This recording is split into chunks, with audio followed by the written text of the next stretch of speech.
Nipple shot is what that is. Oh, baby! Hey, we're Cutting hot, glass. by the way.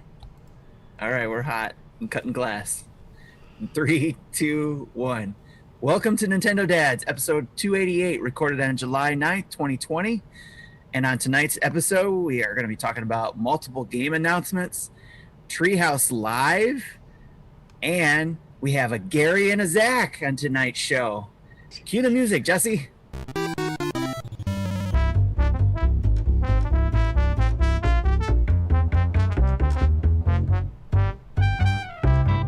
Ladies and gentlemen, welcome to episode 288 of Nintendo Dads. My name is Justin Masson, and you are amongst a group of 5 middle-aged, white-bearded men who are going to talk about Nintendo stuff, and I realized we are not a diverse cast in any ways.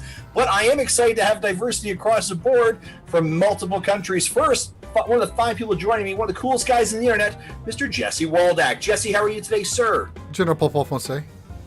Oh, well done, you. Well done. I did not know you spoke a bit of French. Now, if you knew what I actually said, I said I don't speak French. Yep. Well, that goes to put my French as a bilingual French-Canadian to shame. Speaking as someone who also never puts me to shame, Mr. Timothy Alf. Tim, how are you, sir? I'm doing wonderful and excited about having our guests on today.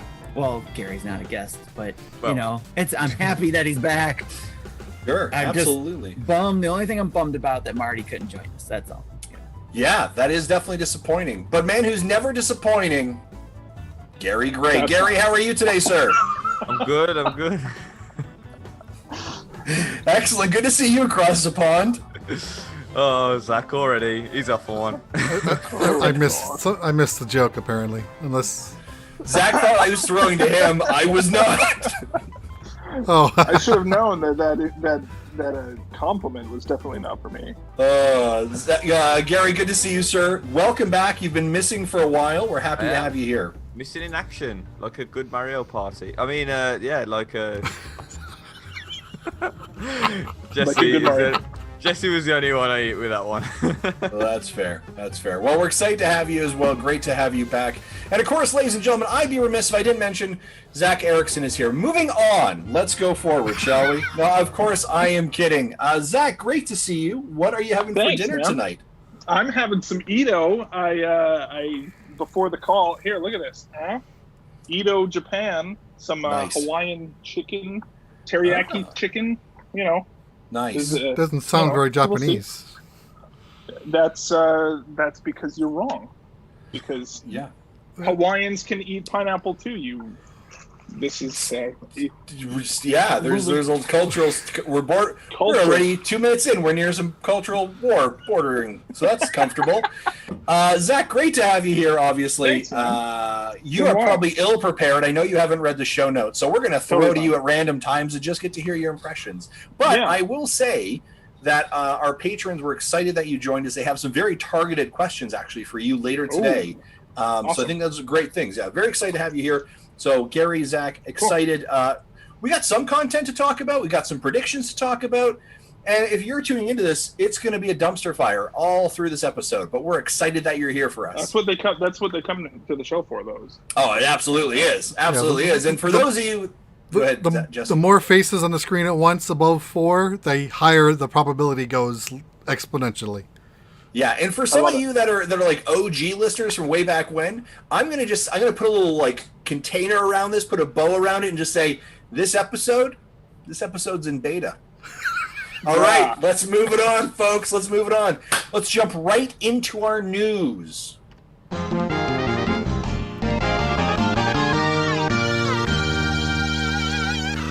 And of course, our news is brought to us. I'm going to throw here to Gary. Gary, who's our news brought to us by? Why would it be our lovely patrons?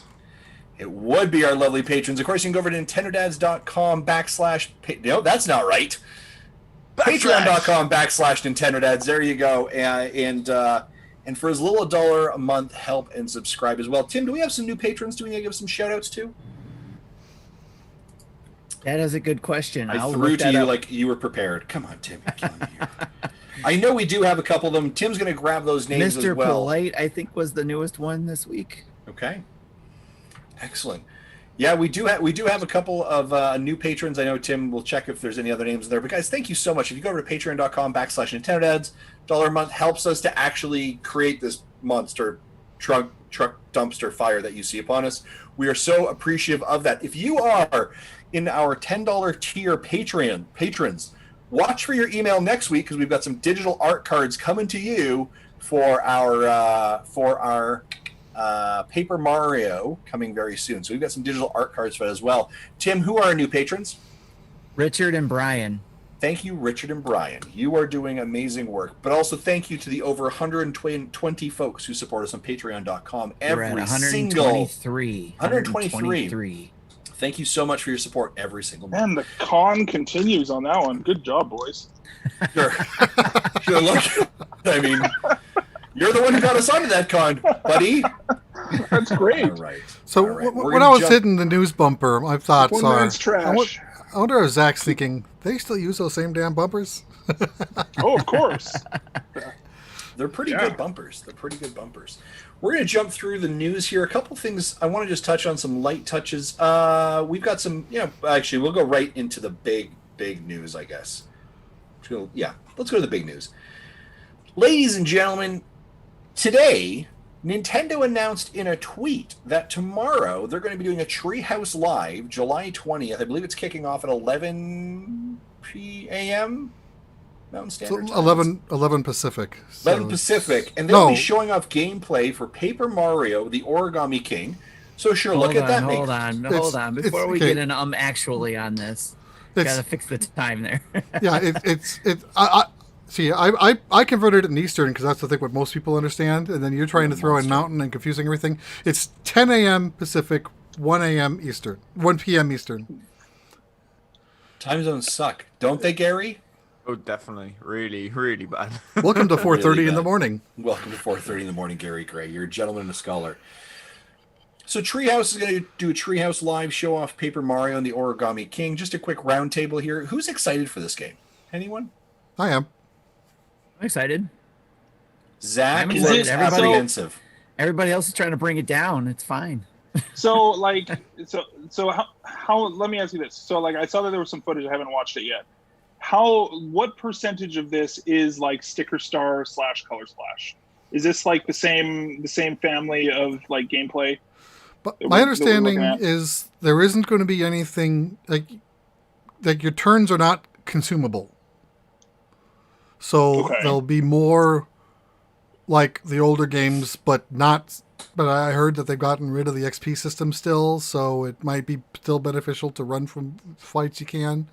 But at least you're not losing consumables just for fighting, which gives you a reason to not fight. So we'll know more, I think, as reviews start coming out. I think sounded like part of the embargo lifted earlier today because there was a lot of previews. There was a 10-minute clip. I can't remember who released that, but it's either IGN or Game Explain or something like that. But I mean, it's fine. I don't know. I don't know. We'll see. I'm not super excited about it. I do like the origami take to it, though. Yeah. So yeah, we'll see. Okay. Gary, how about you? I like the look of the game, but I'm not really so excited to pick it up, mainly because I just have so much to play that it would just be another one put to the side. Yeah. In regards to the battle system, I know a lot of people are sort of complaining that there's no XP. Until it comes out, you need to wait because coins are still a collectible from the battle system, so maybe it's integral to that rather than like confusing with too many XP systems and stuff like that. Maybe they tried to slimline it for a more family audience and just put coins instead. You need to really wait and see what happens. But all I'll say is that if it looks like a game that you're unhappy with, not having experience, then just simply do not buy it. I mean, I haven't brought the last two Paper Marios because of the same reason. Because they're basically the younger audience's sort of RPG. So it's fine if you don't buy it. It really is. This still the original two Paper Marios, which are turn-based, but there's been more now that hasn't been already without Origami King out. So that's something to always take to mind, is that Paper Mario might never ever go back to the way it was. We know there's some type of progression. We just don't know what that looks like yet. Because in screenshots, some scenes say 50 hit points. Some scenes show 130 hit points. So something's got to bring it up. But I wasn't Sticker Star the same though, where there was still some sort of leveling system, but it wasn't tied to XP, if I remember right. Yeah, that's been so long since I played that. I don't remember. Can we get an actually on that one, please? Yeah, that'd be great. Come on, chat. A couple of things on here. It's actually, speaking of our chat, third strongest mole in our Twitch chat right now saying 4 9s from Famitsu currently is where they're sitting at some early scores coming in as well. And actually a really good call out here from Mecha Dragon. It's kind of like, if you don't like that, I'm just going to go back to playing Bug Fables, which everyone right now is saying like Bug Fables is the Paper Mario game that we all wanted, but never actually happened. So, though even in that game, I got to a point where like the game is pulling me so many different ways, I don't know which way I need to go, and it kind of fell off of it. Yeah, Paper Mario for me, like I didn't mind Color Splash, and I played the one that was on the DS. I can't remember which one that was. Sticker Star. No, there was another one on the DS. Oh, Paper Jam. Yeah, I think so. I'll have to double check. Paper Jam was that was a Mario Luigi and Paper no, there was Jam. another one on it because I actually played it and I liked it, and you guys didn't. I remember that. Come on now. Was that the Wii U one? That was no, it was on the 3DS. I almost have to go grab my 3DS. I think 3DS just had the one Paper Mario. It was just Sticker Star. Sticker Star. Paper Jam? Was it Paper Jam? Paper Jam was a Mario and Luigi game on the 3DS. No, maybe that's what I had. It was the cross game between. Yeah, it was a crossover between Paper Mario. There it is. Mario. Thank you. Yeah, I like that one. That was all right. But Paper Mario in general has not ever like really floated my boat. Do you know what I mean? Like I'm like, It never feels like there's a gripping reason. It like when it comes out, I'm not like, oh my gosh, Paper Mario, that's amazing. I'm like, it'll be okay. I'll enjoy it. I'll have a bit of fun. I like the craft aesthetic, especially from a kid's perspective. Like I think my kids will love the look of it. Right, very much like they loved the look of Yoshi and stuff like that. But I don't know. I mean, the thing is, they always have good story and they always have good visuals. So regardless of gameplay, there's always something there still to enjoy, right? Even if you don't like the gameplay. But the gameplay does look interesting on the new one. Yeah. Regardless, XP aside, like the rotation thing looks like it could be quite fun. Yeah. No, I think I've got it pre-ordered, so I'll pick it up and have a go at it. So we'll have more coverage of that as well. But the very interesting part of this is kind of where the interesting bits and bobs fall out of this. In the tweet, Nintendo also announces that they will announce a new title in a franchise new to the developer of Way Forward. Now, this was interesting because the internet all of a sudden went a buzz, basically saying, oh, Way Forward's making a Nintendo game. Oh my gosh, what's it going to be? I saw a lot of the internet went a buzz very quickly. And then Nintendo did something uncharacteristic of Nintendo. They walked back their statement and actually put some context around it and said in a follow-up tweet, the franchise is not a Nintendo IP. So I thought this was very interesting. This is the first time I've actually ever seen Nintendo mitigate and put some context around the internet and say, set your expectations so you don't come aflame at us later. Finally. I know, it was shocking. Because I was like, everyone's like, the amount of messages, I was like, oh, it's a Metroid game. Oh, it's this. Oh my gosh. And then they're like, it's not a Nintendo IP. I heard a Zelda game, maybe a Zelda 2 remake. Yeah. And they're like, oh shit, we've done this too many times. We gotta rein it back. And it was within probably Nintendo. 30 minutes. I was like, whoever's running the social there, who's probably got tired of getting just lambasted by the internet, finally said, I'm doing this. That's for real though. That was like one of the things that I feel like I've railed on Nintendo for a ton is help people manage their expectations, right? Yeah. Because every single so often people get disappointed. So good job. I could imagine if you were in charge of the social, Zach. Nintendo Direct for E3 this year, but look, God, don't get excited. It's not a very good one. Look, guys, come on, we're looking at a solid 6.5 on the excitement level, all right? Hashtag, no, seriously, we are trying. Hashtag resting on our laurels. Yeah, exactly. So, guys, way forward, we're going to hear about this tomorrow. Probably by the time you've listened to this podcast, this has come out. Any kind of just quick now, obviously, you know, it's a franchise new to the developer of Way Forward, so that's interesting. Which makes me think the franchise already exists, but Way Forward is getting a hold of it. Right. So we know it's not a Shantae, it's not a Mighty Switch Force, etc. Yeah. It's not a DuckTales remake. But it's also under the guise that Nintendo feels it's important enough to not just put a tweet out about it or announce it in something else, but rather to actually use their platform, the Treehouse, to showcase it. Should we be reading more into this, or were they like, let's do something? What if it's a new Castlevania game? That's what my thought was. Was in Castlevania game. Mega Man, because they're like side scrollers, right? Like that's what they do. They're really good. Those side scrollers. That's a great idea. That'd be interesting with the Castlevania thing. That'd be Mighty number 10. Oh my! Get out of here, you. That would be really interesting with the Castlevania thing, especially with Bloodstained Ritual of the Night 2 or Bloodstained Curse of the Moon 2 actually coming out tomorrow. Yeah. And that'd be a kick in. Yeah, and that developer kind of being very much like, I'm not making a Castlevania game, wink, but I'm making a Castlevania game, wink, right? So that I agree with you. Anything else we think of here, folks? But those are great guesses. No, I just think it'll probably be a new IP altogether, to be honest, because new to Way Forward. I mean, maybe it's just awkward wording, I think. Yeah. It sounds like it's a pre-existing franchise that. So that's how I'm interpreting this statement. It's it's a franchise that exists, but Way Forward has never put their hands on it. New title in a franchise. Is there other franchises that are not Nintendo IPs, but Nintendo are vested enough in? So like I think of something like and not necessarily the same for same, but like Bayonetta, right? Like is Bayonetta part of Nintendo's IP, or is Bayonetta owned by somebody else, but they just play nicely with Nintendo? That one's a gray area. I think Sega still owns a little bit of the copyright because they published the first game, even though Nintendo published the second and will the third. Way Forward, game, though, bringing you the wonderful 102. Yeah. Well, I mean, there's a great example of it, right? That's a franchise that we see on Nintendo, and we do see Nintendo's backing of it. But as a publisher, and Way Forward does do their own development and publishing.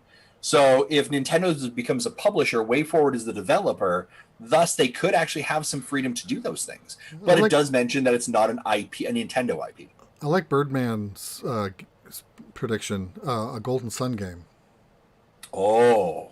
Or what about Advance Wars? Oh. Has there been a game as good as in the Golden Sun series that is as good as the original game, though? I honestly have never played any game in that franchise, so I can't tell you. Yeah. I don't know. It'll be very interesting to see, but I also find it interesting that Nintendo's using their platform to showcase it. And also Nintendo's deciding to do a Treehouse Live for Origami King. That's interesting. They didn't do that. Is this the equivalent of like an E3? Like I think if we had an E3, we would have known about it at that time, and it would have been a Treehouse. It would have had an hour on the floor. Yeah. That's what I'm excited about, is that they're doing a Treehouse. They're bringing the Treehouse out. Treehouse for them is just the easiest content they can create while we're all social distancing still, right? Because it's essentially just a let's play. It's nice, nice ringtone. Yeah. Yeah, and I think we made this argument originally when we heard about E3 being canceled, that Nintendo could essentially do like a Nintendo Direct style and then throw to the Treehouse, and they're in Redmond, they're in Seattle, right? And they're doing it there. But I guess maybe I guess Nintendo's doors reopened, or are they all still working from home? I mean, it's possible, because did you see the Xbox thing with the indie games? And Damon Baker was hosting it, who obviously used to be the Nintendo Indies guy. Yeah, and that was just from his living room. So it's one of those things. It's a tough time. Company's got to make up for it somehow. We're probably going to get somebody in their living room playing Paper Mario. Yeah, I imagine Redmond might be some people in the office, but not at full capacity. Sure. Yeah. All right, folks. My office is still closed basically, but they're starting a plan to bring in like the first 150 people. Yeah. Nice. I like it. So we will know soon enough, and next week we'll debrief it and break it down as well. Guys, are we doing a live stream reaction to that tomorrow? Anyone have the free time to do that? I might. I have a half day, so I might be able to get something set up by noon. Do it up, Jesse. I'm excited for that. You know what I'm saying? Jesse's just locked that in, folks. Tune in live tomorrow, 1 p.m. Eastern Standard Time. Jesse's going to talk about it. It's noon Central's time for him, so screw off, Jesse. Tell me about time zones. Most people will hear this after the fact, so... We have a lot of subs who like listening at 7 a.m. All right, folks, let's talk about other Nintendo news coming out. Hey, are you a Nintendo Online subscriber? Well, congratulations. You're probably getting ripped off. But I digress, because you may also be getting some updates. Nintendo and Super Nintendo updates are coming to the online apps. For Super Nintendo, you're getting Donkey Kong Country. Let's just sit and just bask in how awesome that is. I feel like every once in a while when games like that get announced for that, I'm like, wait, that wasn't on there already? That's kind of ridiculous. I was expecting that to end up dropping a collection for $50, $40, which is why it wasn't there before. I guess I'm wrong. It does feel weird that you would have thought it was there. Would have thought it was there for sure. I actually broke out my my Super Nintendo Classic like last week, and it's got and I don't know if actually, you know what? I don't know if that all three of them were originally on the Super Nintendo Classic. Anyways, they're all on mine But for things we don't endorse. What you're saying is that you have a device that may or may not have extra games on it, Zach? Is that what you're saying to me? Yeah, I mean, it's maybe or maybe not a Super Nintendo Classic that has been... I think isn't that the Reggie Fils-Aimé fairy showing up and just giving you more games? Something like that. I think so. Yeah, that checks out. That sounds but yeah, right, but those games I replayed. I started playing Donkey Kong Country actually just last week, and I hate that very first mine level. I don't know what it is about that very first minecart level. It's infuriating. It's so good. Good. They're all infuriating, not just the first one. Them. Yeah, I love all of them. They're great. Speaking of also coming to SNES is Natsum. Is that what is it? Natsume Championship Wrestling. Has anyone ever played this game before? NCW. Woo! Never heard of this game. Is that NCW? Is that what? Is that? No. Is this like a?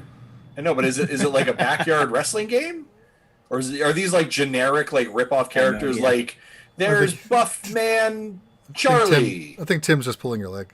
I think so. All right, and then of course the Nintendo gets some love, and they get a game called The Immortal. Which I've done, again, that's another one I never heard of. I was thinking it was like one of those first-person type of games, but I saw what it was. I'm like, no, this is like Diablo before it was Diablo was a thing. Yeah, I don't know. Or like, does other than doing the update, do you guys go back and play any of these games? No. Nope. No, not really. My kids do. Your kids do? Yeah. Okay. They'll check it out, and if it grabs their interest, they'll keep playing. If not, they'll just like, oh, okay, move on. There was a puzzle game in the last update that was only released in Japan. Remember what that game was called? Pal-de-Pon, is it? Yeah, Pal-de-Pon or Pal-de-Pon or whatever. That's the one that Jesse and I did a video on. Yeah, Jody and I love that game. We play that a ton. That's a lot of fun. I like that game. But like, other than that, I'm not jumping into these very often. And I know that people get upset because they're like, "Oh, my game's not on there," and I'm like, I don't know. You'd play it once. Trust me. Yeah. You'd play it once. It's kind of funny, isn't it? Because people wanted Virtual Console so badly, and now Nintendo's basically giving you a lot of games for a lot cheaper, and people are like, yeah, I don't play them. But would you have played the Virtual Console? But now you can. $5 a game? At least I had I would have paid $5, and I still would have played it one time and then not played it again. That's what I did every single time. Like, how many times do I have to own Super Mario 2? They kind of do that with Arcade Archives, the hamster games for $8 to get an arcade port. And I think the only one that I've put in more than an hour is Donkey Kong. And of course, I don't need that anymore because I've got my device over here. I love the fact that you said that and pointed to the avatar of Justin in your background there. Yeah. You can't see what I'm pointing at because of my background. But I have a device over here. It's pretty good though. I've played it.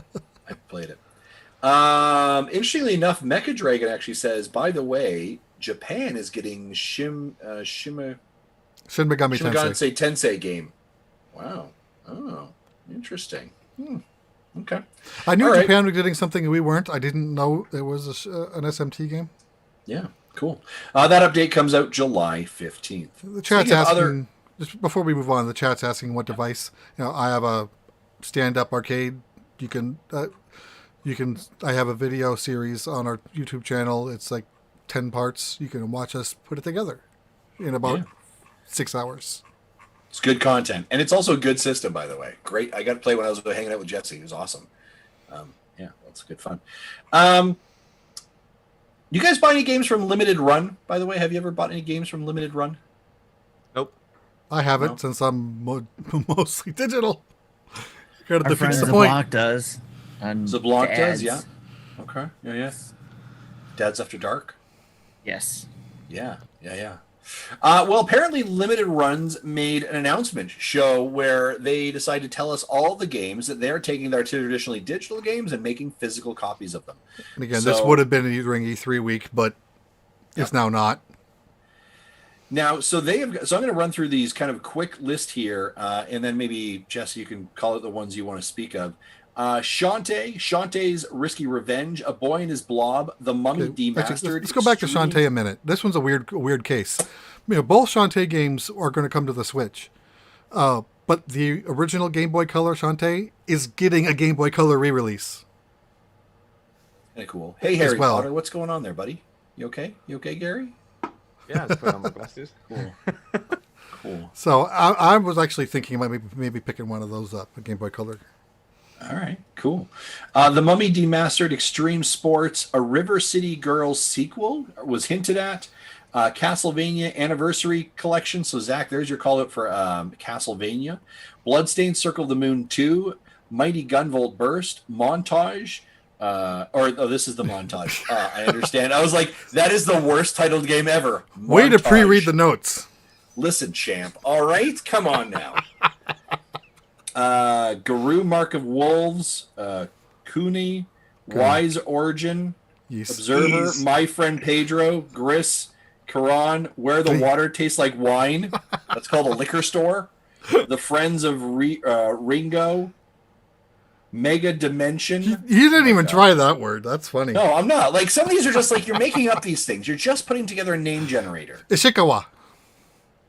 The Friends of Ringo Ishikawa. Gradia HD Collection, Katana Zero, To the Moon, more montages that I'm not going to talk about. Oh, wait a second. Hold on. Maybe I am.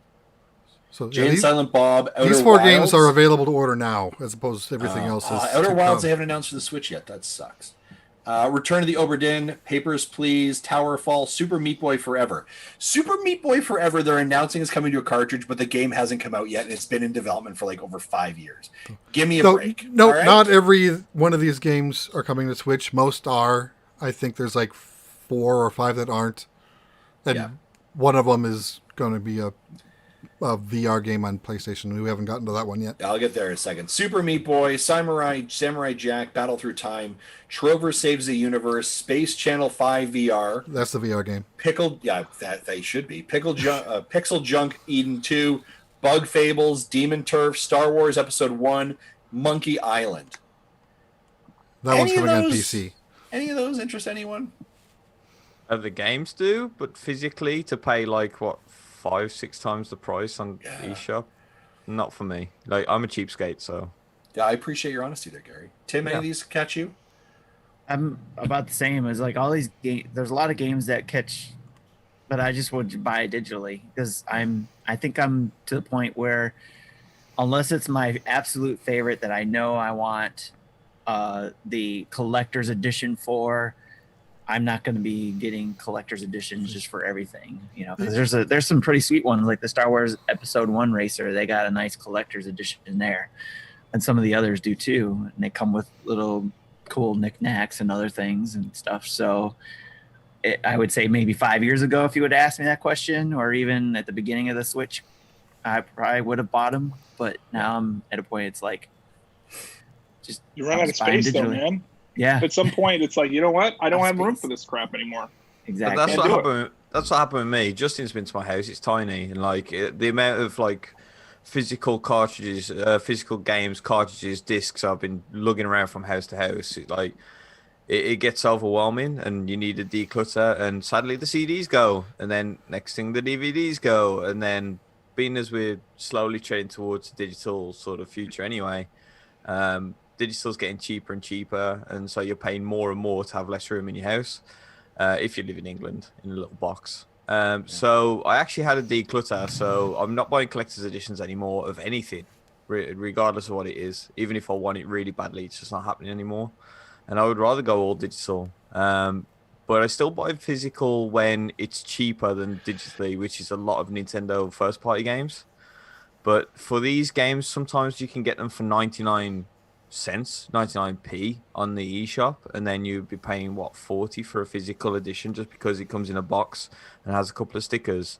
I understand it's there for the collectors, and like if that's your jam, then you do that, you do you. But for me, I wouldn't buy them just because it's the price. It's a pretty small market. Well, and the thing is too is that, like, I don't know, I look at it, it's like, why? So Star Wars Episode 1 Racer, for example, I downloaded that the day it came out because I played it all the time as a kid.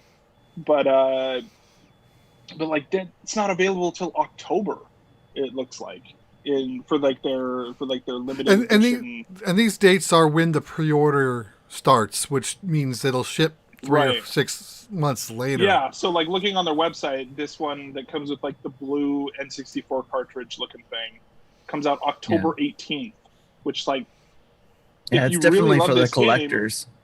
It's for the collectors. It's not even for people who like the game, because if you like the game, you'll have to wait. You're going to buy both, probably. You're probably going to buy digital so you can play it, and then you're going to buy the box. I imagine most of the people who buy these keep it sealed.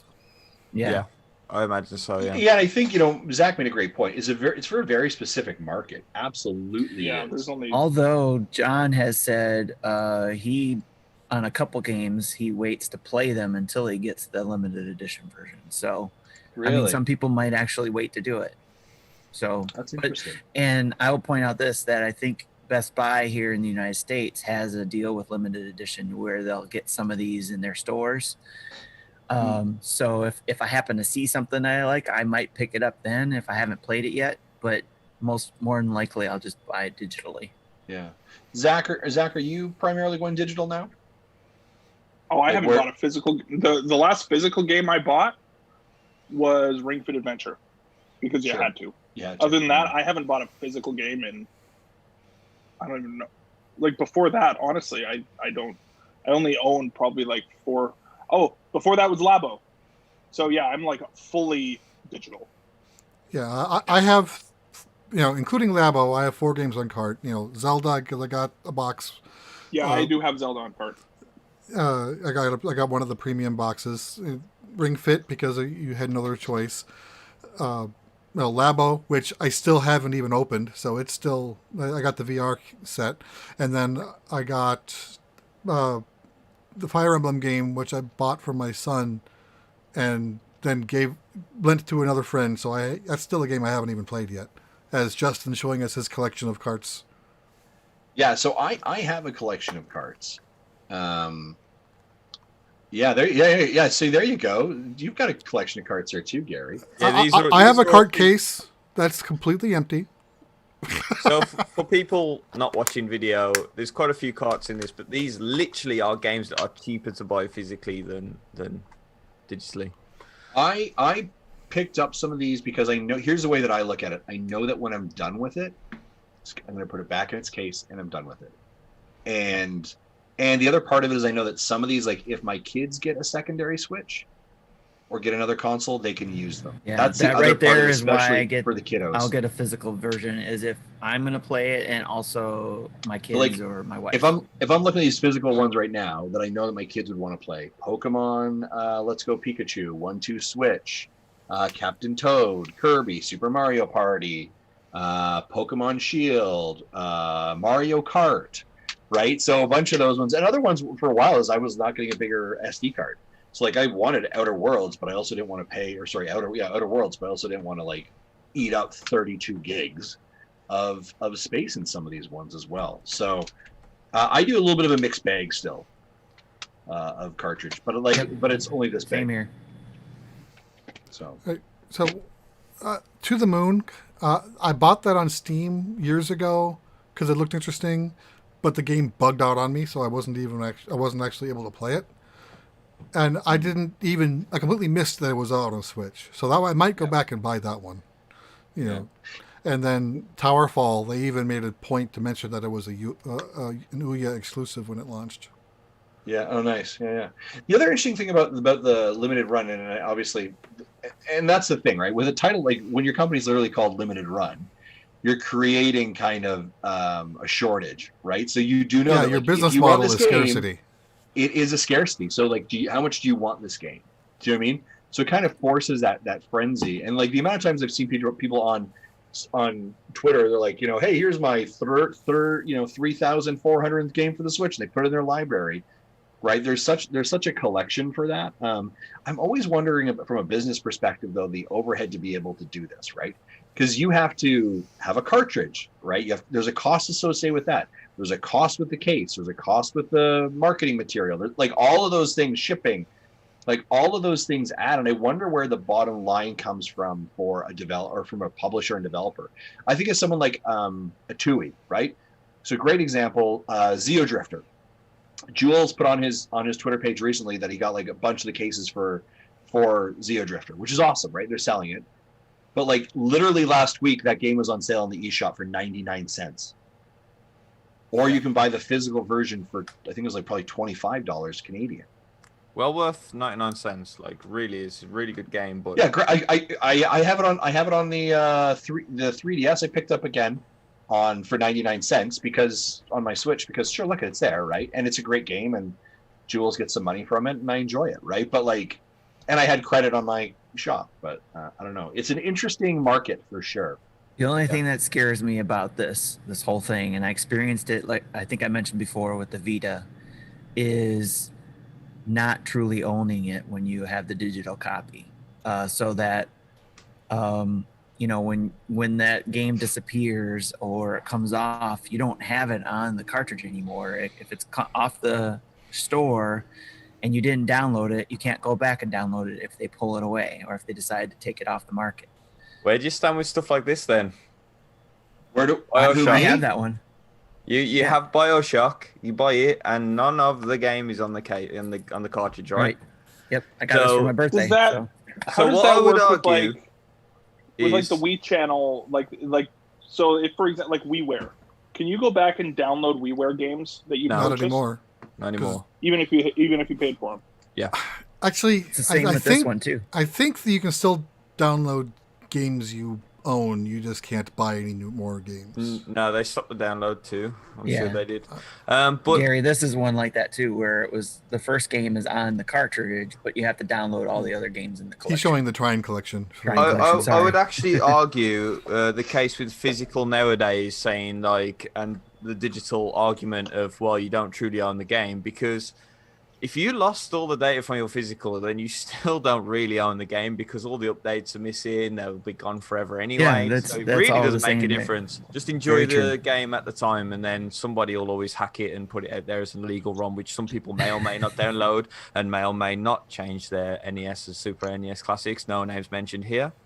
Well, I think that's the other positive side, if I understand correctly, in the limited run side of things, is why they take so long is to make sure they have the full game on the cartridge after all the updates and all that kind of stuff, other than also having to manufacture it too. But I think if I remember correctly, they make sure the whole game is on there with updates. I do get a little bit frustrated with this like cartridge, and Gary, great example of the BioShock, right? Here's your cartridge, put it in. By the way, none of the games are on this cartridge. Right, they're all piecemeal pieces that you have to download. Borderlands. So there is a cart, but the cart just has stubs.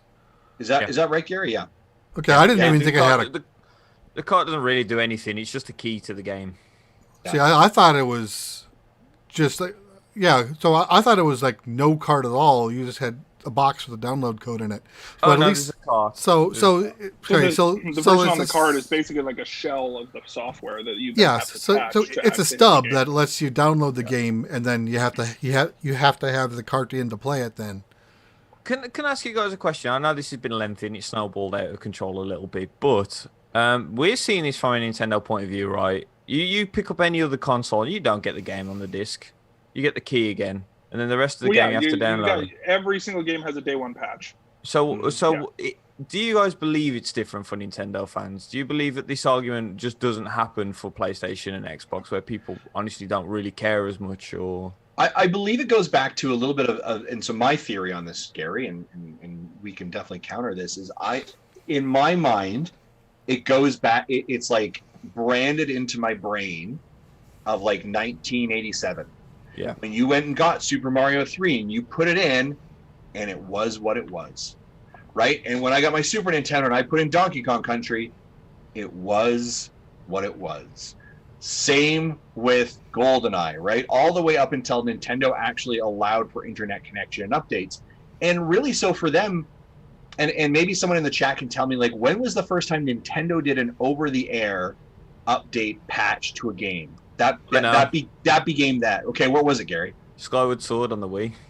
Skyward Sword on the Wii. You had to download a separate icon on the Wii. well, that didn't actually patch the game. No, it did. What that it patched what the that game. did did it? Correct. It patched Yeah, the save file, I think. It corrects your save file to patch Well, the... yeah. It reads your save file and tweaks it so it doesn't soft lock anymore, but it doesn't actually change the game. So you can still soft lock it again if you do the wrong series still of events. kind of an update though, right? Because it's the same sort yeah. of thing. Some updates in games still do the same thing where they correct your file. So this is, I mean, so think about that. That was the first time that Nintendo kind of said that was okay. I was going to say Satellaview is probably, but that's kind of not patching either. But that's literally live data, game data being streamed to the system. But the other consoles, right? I think Xbox and PlayStation, that has just become a normality, right? And I'm okay. Like 15 years ago, it became a normality. Yeah, but it's expected. Like if you're not willing to patch your game now, that's a problem. But here's the other thing I want to talk about from this perspective. If I get Breath of the Wild, which I get, it's awesome playing it, and there is some tweak or some patch that has to be done. Nintendo can do that, right? Which is awesome. I love that, but it's usually a very small patch. It's we just need to fix that little thing, right? It's not. Hey, by the way, 50% of our game is done and it's on the disc, and the other 50% is coming over the air. That's something incredibly different than just patchwork. That is a full install and update. Yeah, well, my game went gold to meet a deadline, and by the way, I just worked the next 8 weeks to actually meet my deadline and push it out. Right? I've seen that with like PS3 games. Like you buy the game either on disc or buy it digitally. Say it's a 6 gig download, but then there's a 4 gig download patch. So you're still downloading more than half the game. And I mean, technically, Breath of the Wild, it takes up about 4 gig with the DLC, which is another thing as well, DLC. But I do believe, but that's different. That's optional. Do you mean? My thought there is, you have bought the game. So what I bought was an enclosed event, right? Like this, I knew what I bought when I bought this cartridge. If I decide to buy DLC, then I agree to the terms and conditions of modifying that data to expand it based on that. But what I'm saying is that BioShock's a great example, right? Here's your cartridge. There are 8 gigs on here. By the way, you need to send in the other 32 gigs over the air. That's ridiculous. I think this is down to development. I don't think it's a case of just finishing the game late. 'Cause BioShock was done, right? It was finished. Well, it was in the an case old of BioShock's game. case, it wasn't. It was. We wanted to buy the cheaper cart instead of the more expensive one on the developer. Well, side. and they don't want to give up shelf space because that's exposure for the game, and people are going to buy it from the store, right? Yeah. Exactly. And then it comes down to like skill as well, right? Nintendo are really good at optimization. A lot of other companies aren't because they haven't needed to be as well. You got to remember that, right? Nintendo have had to fit games on small memory, whatever it was, disc cartridge for years because they didn't want to shelve for hardware costs, right? So other companies haven't had to deal with that. They go, right, I want to go on a PlayStation, I'll use 15 discs, it's fine. So it's a different story really for that sort of thing. And you got to think Breath of the Wild did have some meaty meaty patchwork as well. It had quite a few updates. They weren't big, but it did have a fair few. There was, but it also wasn't this though, Gary. I think here's the other thing I want to just kind of pivot on this is when you got Breath of the Wild, maybe there was a patch, right? Maybe on day one there might have been a slight patch because the time they published it. But it's small. It's a quick update. It's not atrocious. It's not, I now need 60 gigs to do an update for a day one patch. And Zach mentioned a couple moments ago, the amount of times that Xbox fans or PlayStation fans are okay with, oh, I just got Last of Us 2. I put it in. Awesome. Oh, it requires a 40 gig patch and it's going to take 3 hours. Cool. I'm going to go to bed now. Like That's almost like you almost want it like the day before the game comes out. If you didn't check ahead of time, well, that's on you, right? Like that's basically where it's at this point. And which will require pre-purchase. Install. Yeah, totally. So that would be a digital pre-purchase, which a lot of people don't want because they still want the discs or just against pre-purchases altogether. Mm-hmm. So I think it all comes back to what we were talking about earlier as well with the older games or the retro games, where do you truly go back to play those games? So when you got these newer games and you hold on to them, are you going to go back to them? So I think we're just at a time as well where, look, if anything happens to your console that had all the patches and stuff on the games, you're screwed either way. So right. buy digital, buy physical, enjoy the games for now. At some point, if you want to go back to them, you're going to either have to find some shady way of getting all the data back or never play it the same again. Here's one. Don't worry though. They're totally happy. They're totally happy to sell it to you again. I completely deserve this for that comment.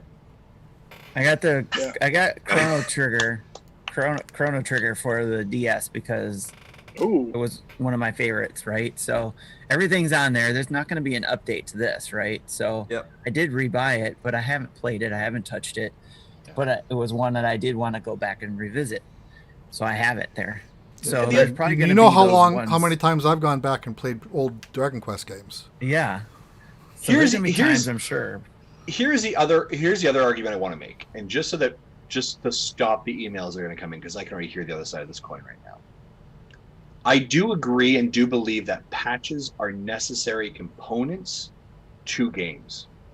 Bugs break, things happen, updates need to be done. The developer could have done a better job on something. I think a great example, Outer Worlds on the Switch, right? The publisher has clearly stated we're going to do some patches, we're going to try and optimize, make some changes. I believe those things are good. I believe it's the developer going back and making updates, making games better, tooling underneath the hood. What I don't think is great is when a developer says, here's your day one patch, and it's like the other half of the game. That to me, yes, those to me are two different things. That is a, hey, one is I'm fostering, caring, and making sure that you get a really good experience. The other one is we had to meet a deadline, and so we did this thing. Yes. And I believe those are two different stories. Yes. In short, back in my day, that's about it. Right? No? Anyway. I like it. I mean, this is why backwards compatibility is so important, right? That's why the other consoles are doing it for their new ones.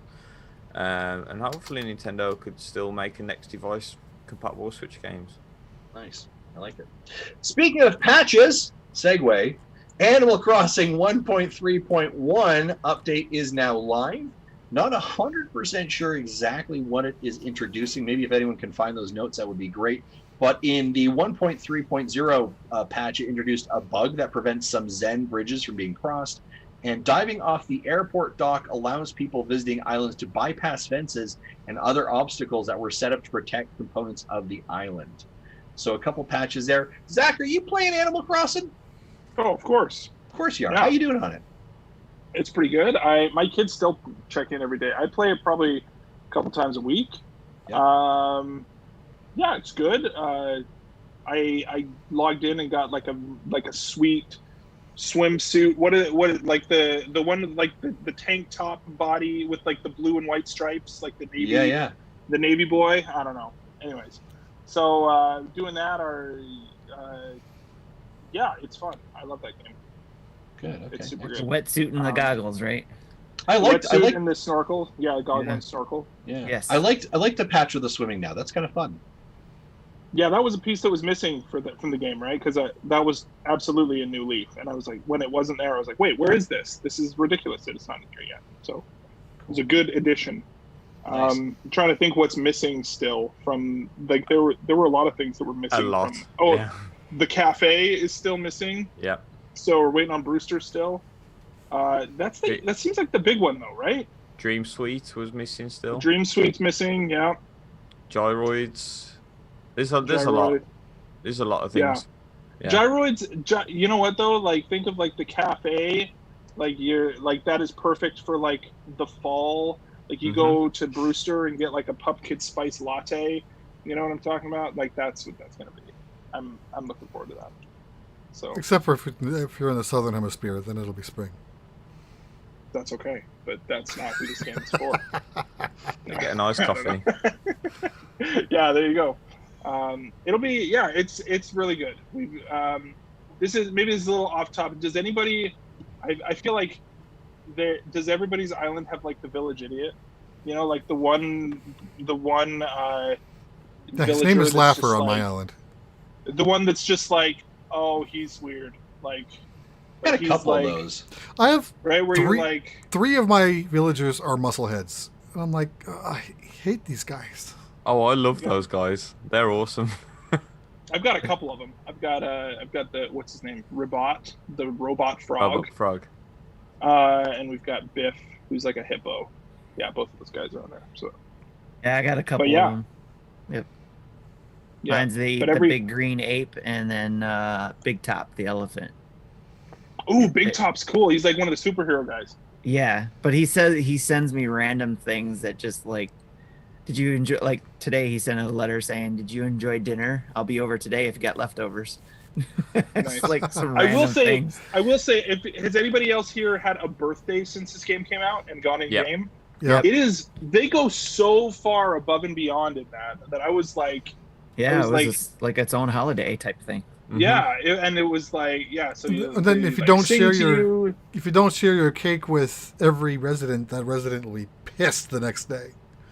Oh really? I have 10 cupcakes in my inventory right It's my now. birthday. It's my birthday soon. What happens? You'll find out. You'll find out. I'm not telling you. Great. Yeah. Well, see, I started playing in like the second week in May, and my birthday was the last week in May, so it was really quick for me. And I only had 3 residents at that point. It's very, you know how like Animal Crossing does like the good like heartwarming moments. It was like that where it was just like and I feel like they specifically choose the villagers in your town that you're the like best friends with, the ones that like you have the strong like they pick the people that you like the most, that you interact with the most, and you're like, oh, Rabat threw me a birthday party. You're the best. Like is a relative term. It is interaction based. Yeah. Yeah, totally. They throw up some dancing poles in your living room, and then everybody shows up. And... that got Justin's opinion. Justin's attention. Justin was like, try to look disgusted at that, but also tell me more. But also, that's exactly what I want. Very cool. All right. Very cool. So that is kind of the big. I guess I'd be remiss if I didn't say this. It's the, you know what, Jesse, why don't you talk about the other thing that I didn't say in the notes here? Because it's Pokemon. This is Jesse's Pokemon Corner moment, Jesse. I'm not saving that. So Niantic announces the Pokemon Go has surpassed $3.6 billion in global lifetime revenue. The game has been out for 4 years. Anyone other than Jesse still Pokemon Go in it? Yes, because as I've started running. In other words, if you're not, you're Poké-GOne. Hey. Because I started running, the Pokestops are really far away from my house. Now I actually pass them. So I've been taking the ball out with me, the whatever it's called, the Go ball thing. And just strapping it to a belt, and then as it goes past, it collects the stuff from the Pokestops, so I can actually play the game on walks to work and stuff. So that Pokeball was such a good good thing to have, right? But I did drop off for a long time until I started running again. Nice. Zach, how about you? I played it. I check in with it every once in a while. It's not too bad. It's yeah, I don't know. It's like the kind of thing that you're like, oh well, I'm at this place and I'm bored. I'll check in. But like, I live in Edmonton, right? And so like, there's like, in fact, where I work, there is a Pokestop where I work. Like, and I'm for people at home, I'm actually recording from my office at work right now, and so there's a Pokestop right outside my door right now. So if we don't hear him talk for every 5 minutes, he's spinning. See this? Yeah. So it's yeah. yeah, Tim showed his Pokeball Plus, which reminds me, I have 2 in the car. I need to bring in to charge. I still use the what's the original one called? The Pokemon Go Plus? Is that what, like the little one? The watch. Yeah, the clicker. The little watch thing. Yeah, I've got that still. I've actually replaced the battery on that thing twice now. Wow. So, yeah, so nice. I play it well, and I play it because again, like my son is now here's something weird is that when we first started the show, my son was like 3 or 4. My son is like almost 10. He's turning 10 this year. So he's like so deep in on Pokemon right now. Like he's played a ton of Sword and Shield, or I guess we got Sword.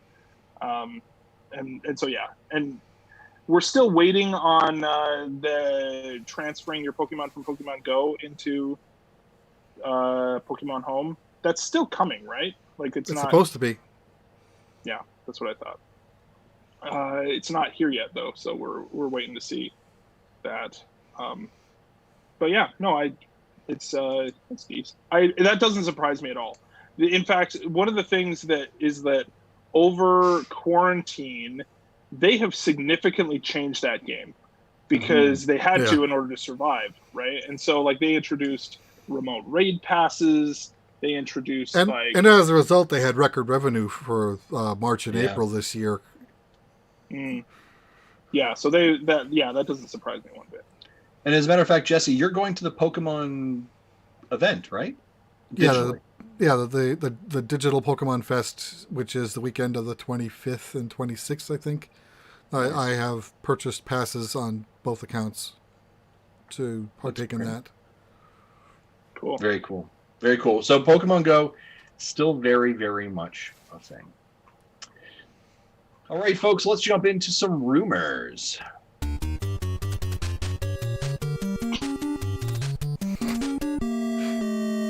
Zach's amused by the music. Right. Yeah. It only did for some reason only 2 notes came in first, and then it's very quiet, and then it pops in. You're like, oh, there it is. Hello, surprise. There it is. Hey. Yeah. It starts off with that low bass. It's a bass line. I like it. Dropping. Sounds great on the recording. We just don't get to hear it as well when it's live. Yeah. No, that's usually how. Yeah, it sounds perfect in my head because. Yeah. The rest of us are like, what? Anyhow. Like my life. So rumors have it July 20th, Nintendo Direct is coming. Moving on. Any thoughts on this, guys? You guys believe any of this rumor cadence that this is going to be happening? I don't believe any of these until it comes out of the correct Twitter account, knowing that there are 3 fake Twitter accounts that fool people all the time. Yeah. Also, a lot of cold calling, right, in the gaming community constantly. Where they're like, oh yeah, it's happening next week. Oh, did I say next week? I mean, no, it's happening this week. I mean, it's happening this week. Like after it's been a certain amount of time, that like people just start like, just a stop clock is ready or watched twice a day. What's the saying? Broken watch. Ready to watch. A broken clock is right twice a day. Is that it? Close enough. What's a broken Zach right? Yeah. It's right all the time. It'll be awesome, obviously. If it's July 20th, we have one. It'll be awesome, and we'll all be excited and then disappointed after. So yeah, because Zelda 2 Remake wasn't announced. Yes. Where's Mother Is there 3? anything after Paper Mario King? That's no, and that Zach, that is the rub. So this is my theory, and I talked about this thing last time. I'm sure you listened, Zach, as you're an avid listener to the show. But I believe that we were going to get a announcement either last week or this week in relation to what our next game is going to be posted as, what it is. We have not got that yet. If we do not get anything next week as we lead up to Origami King, I am more likely to believe July 20th we will get an announcement of what's going to happen. Yeah, because this is the first time, right? And that's a it's weird a Monday. day to It's have very it. odd for them for a Monday. But my reasoning there is Nintendo will not have a date. After Origami King, we have nothing dated. They are going to tell us something. Whether it's in a tweet of here's a game, or they're going to actually have a direct and say, here you go. Yeah, I think they have we don't get a Twitter announcement of like, here's a game and it's posted for September 1st. If we don't get that next week, I believe the rumors of a direct are true the week of the July 20th. I think we have to hear something before they have their financial briefing at the end of the month. That's the other part. The financial briefing is the end of this month.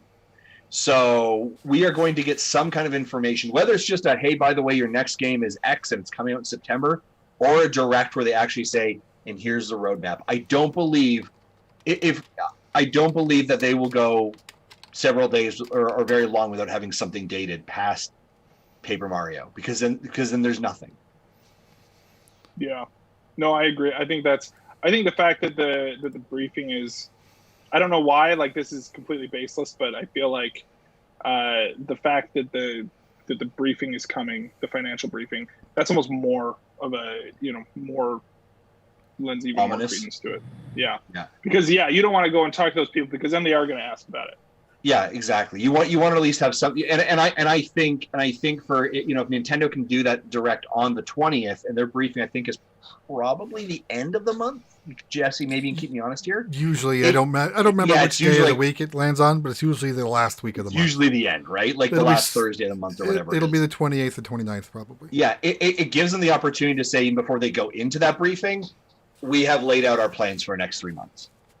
So I still wholeheartedly think there's going to be something big that's coming, especially because Nintendo is a company, and although they've been playing nice with the other companies, mainly Microsoft, they're still going to come out with guns blazing the Nintendo way, I guess, and that's or our fireballs with blazing, if you want to call it that, to combat the new systems that'll be coming out for the holidays. So a lot of those people have been rumoring about that as well, that there's going to be a lot of heavy game releases around the same time PlayStation and Xbox is launching that as well. Jesse, what do you got? Imbecile in the chat's being funny. Not sure if it's more of an inside joke with the community. I don't think it's... Okay. Fair enough. All right, that's fair.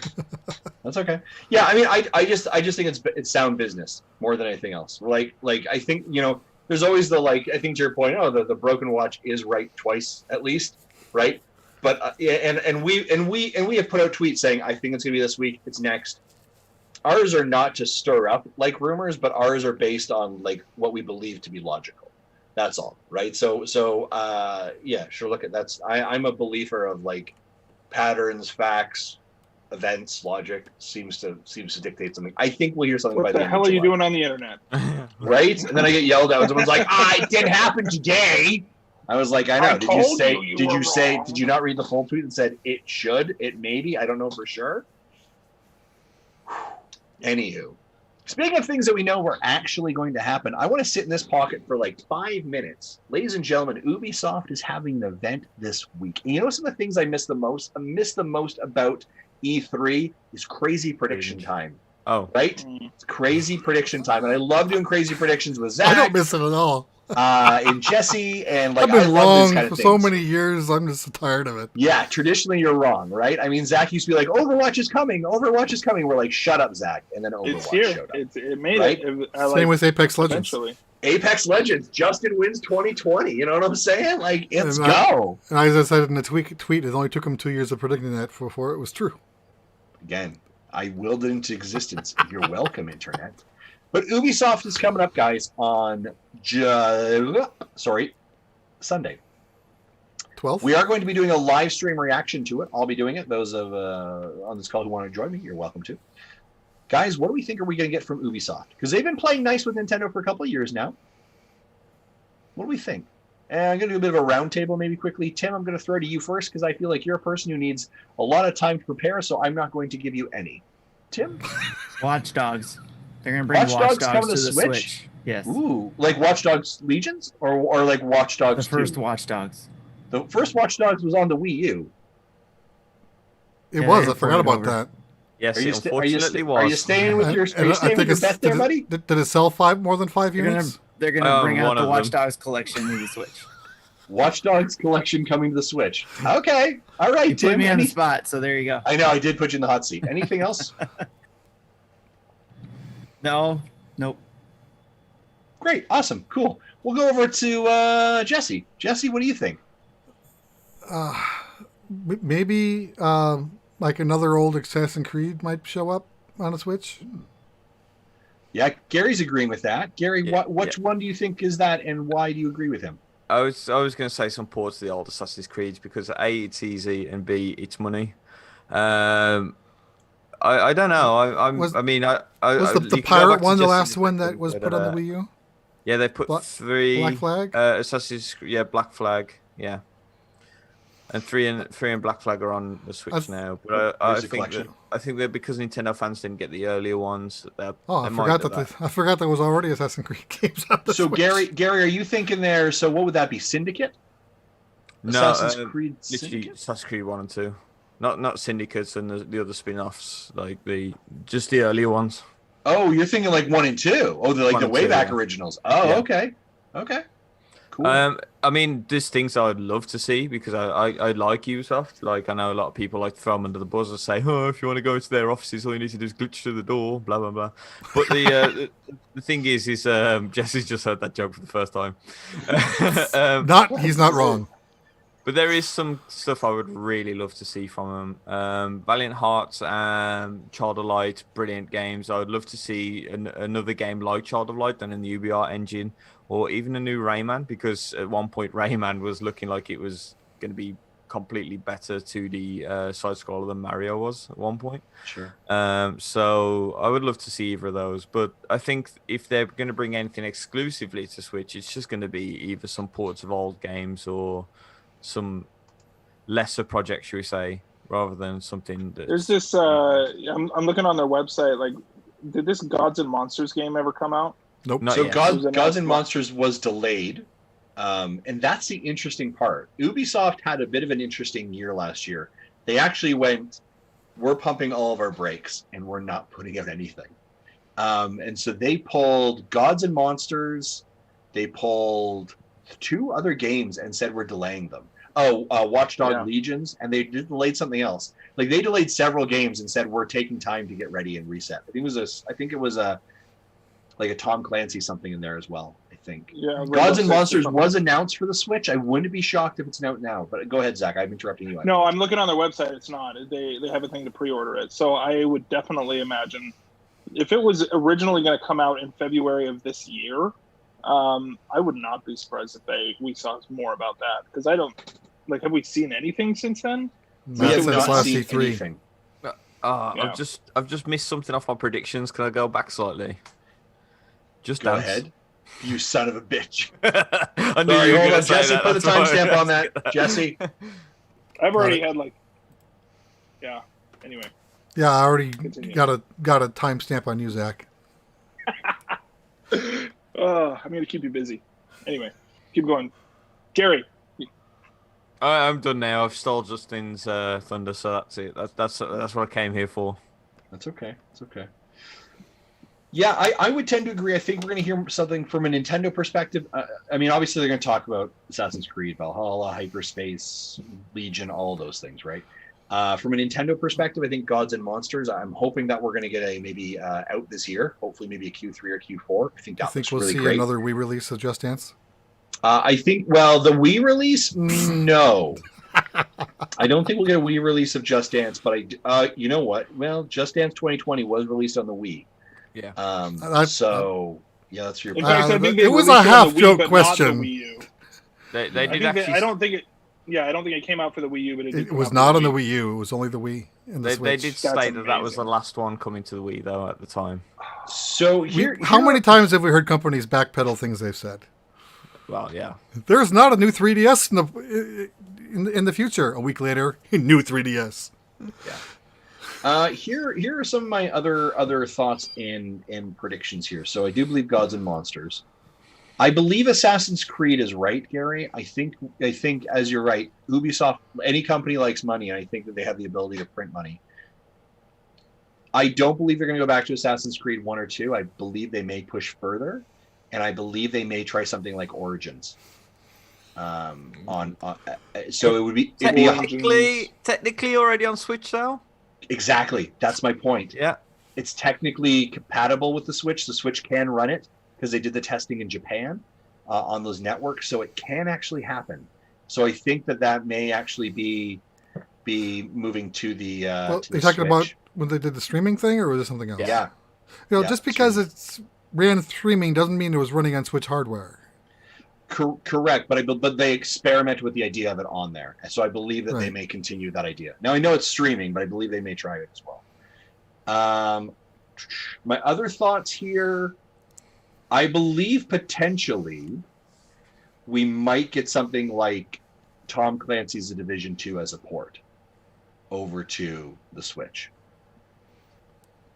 And if they do announce that, that's a time when I take a nap during the presentation. Is that how it works? Yeah. And here's my other wild, crazy prediction. I think we see something. I think Nintendo makes an appearance at Ubisoft. And I believe if they're going to tease it, this may be the first time that we hear Mario and Rabbids 2. Ooh. Because this will have been Nintendo and Rabbids. Correct. Because this will have been the 3 years since it originally launched. And you could do a development cycle in 3 years for a sequel. I'm really looking forward to Rabid Link and Rabid Samus. Oh, that'd be awesome. That would be awesome. Yeah. Do you guys agree, disagree with Nintendo making an appearance? I don't think they will, and I don't think there'll be a Rabbids 2. As much as I think it should happen, I think the ship sailed. Same in the way of Starlink should have evolved into its own Star Fox game. And I also don't think that's going to happen either. Okay. The Division, though, I'd love to see. The Division's good. I've got the Division on the Xbox, and I enjoy it. I'm not so sure if that comes to Switch, but I do like that prediction, and I actually hope it's true, Justin. Okay. One other game I think that they could bring over, and I really think they could bring Watch Dogs back, even though it might have been on the Wii U. They could bring 1 and 2 over. I think it's still because it's going to reach a new audience. So I think that's possible. And then also, especially since they're trying to get, more fans to Legion. So it'd be a good promotion, get people playing on there. And then, I can go play Legion on the other places. So, but one other one I noticed too is they could bring one of the Far Cry games over. I think that could be one that they could bring over. We've missed out Splinter Cell, and that actually had a Wii U port, Blacklist. Was it? So that could always come over fairly easily as well. That's a good point. Yeah. I do suspect we will hear some Nintendo stuff. I do, whether it's coming to Switch or we've got this update. I think it'll be very similar to what we saw from EA. They'll mention it like, hey, by the way, this game's coming, this game is also coming, or we're doing an update. But I don't believe it will be a carved out, dedicated, here's a sizzle reel of 12 games that are coming to the Switch. It'll just be in passing, or we'll see in a press release afterwards.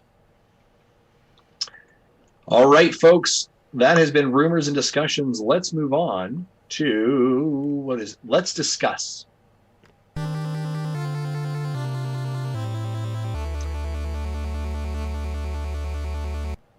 Tim, this is where I think is a great opportunity for your 2020 World Video Game Hall of Fame question. Yes, so I brought it up a few weeks ago, and we each had Dad bring this up, but basically the World Video Game Hall of Fame brought out their games for 2020 that will be inducted, and that was Bejeweled, Centipede, King's Quest, and Minecraft. And out of all the other ones that were the finalists. And my question for the Nintendo Dads was, if we have a Nintendo Dads Video Game Hall of Fame, which I swear we probably this was brought up before, but if we have a Hall of Fame, which there should be, what first 6 would be inducted, 1 for each one, and then any more for guests. We need 1 from each Nintendo Dad, and Gary and Zach, you guys need to... Which will then make a total of 7. Yes. But that's okay. Well, it's 2 for... Because we also have 6, Rogers. if we don't include Rogers. I'm saying 6, first 6 to be inducted of the being the Nintendo Dads. So, and then the guest would be the add-ons, but yes. So we've got right now, as you guys are thinking, we've got Justin picked Super Mario Brothers 2, the Super Mario USA version. Jesse picked Donkey Kong from 1981. Marty picked Mega Man 2. I picked Legend of Zelda: A Link to the Past for the SNES. And Roger picked Super Metroid. Okay. What are your picks, gentlemen? I think that there is not enough handheld representation on here. This probably comes as no surprise, but I'm going to put Pokemon Red and Blue. Like that, I feel like. You know what though? Like, no, I think it does need to be like the first one. Although, maybe Gold and Silver need to be that. It's got to be one of those two. It depends on what it means to be in the Hall of Fame, right? Like the fact that it's like it doesn't have. Well, you'll get to be the first for next year. We already have 3 sequel. Actually, all of them except for mine are sequels to something else. Yeah. So if you want Gen 2 in there, we can put Gen 2 in there. I'm going to try and sway you and say that the originals were the most impactful of them. I was going to say, I think that I'll stick with my original answer. Yeah, Pokemon Red and Blue. Just because, if you think about it, the number of people who like a game cable for the Game Boy became a very valuable commodity. Right at that point, like the idea of like connecting and trading and battling, like that was huge back in the day, and it was something that like was in the like the Game Boy had that forever before that, and that game actually made it valuable. Other than maybe like Tetris and whoever played Tetris head to head on the Game Boy. There was kind of there was kind of a cultural zeitgeist with it. Mm-hmm. Like, if you think about the Game Boy was kind of on its last legs, about ready to go to pasture, and then Pokemon Company shows up, and it reinvigorates that entire division and becomes like a massive. When did Game Boy seller, come right? out? 89. Yeah, and it was, and Pokemon came out in 96. So yeah, like it was near the end. It was very much near the end. Yeah, so it was in the 7th year, and then it kind of gave it another 4 or 5 years of life. Before Game Boy Color. I feel like it came out. Yeah, when did that come? Yeah, when did it come out in North America? That was like 98 North America. Yeah, it was like September 98. Yeah, in Japan it was 96. Yeah, it was like over 2 years before that in Japan, absolutely. But so that'd be my pick for definitely. Awesome. So, for my pick, I would actually... I'm torn between 2. One of them is actually in the Hall of Fame, which is Minecraft, because I think Minecraft is such an impactful game, and it's generally overlooked by anybody who didn't grow up as a kid with it. So basically, all of us. But you got to think of how impactful that game has been for the generation. I think also I haven't put more than 15 minutes into it, but my kids have put hours in. Yeah, I've put hours in. I also think that Fortnite will end up being one of the games that's impactful in the future and probably end up in there as well. And I think just before I get on to my pick, just to comment on the games that got in and the finalists, I think the games that got in definitely deserve to get in.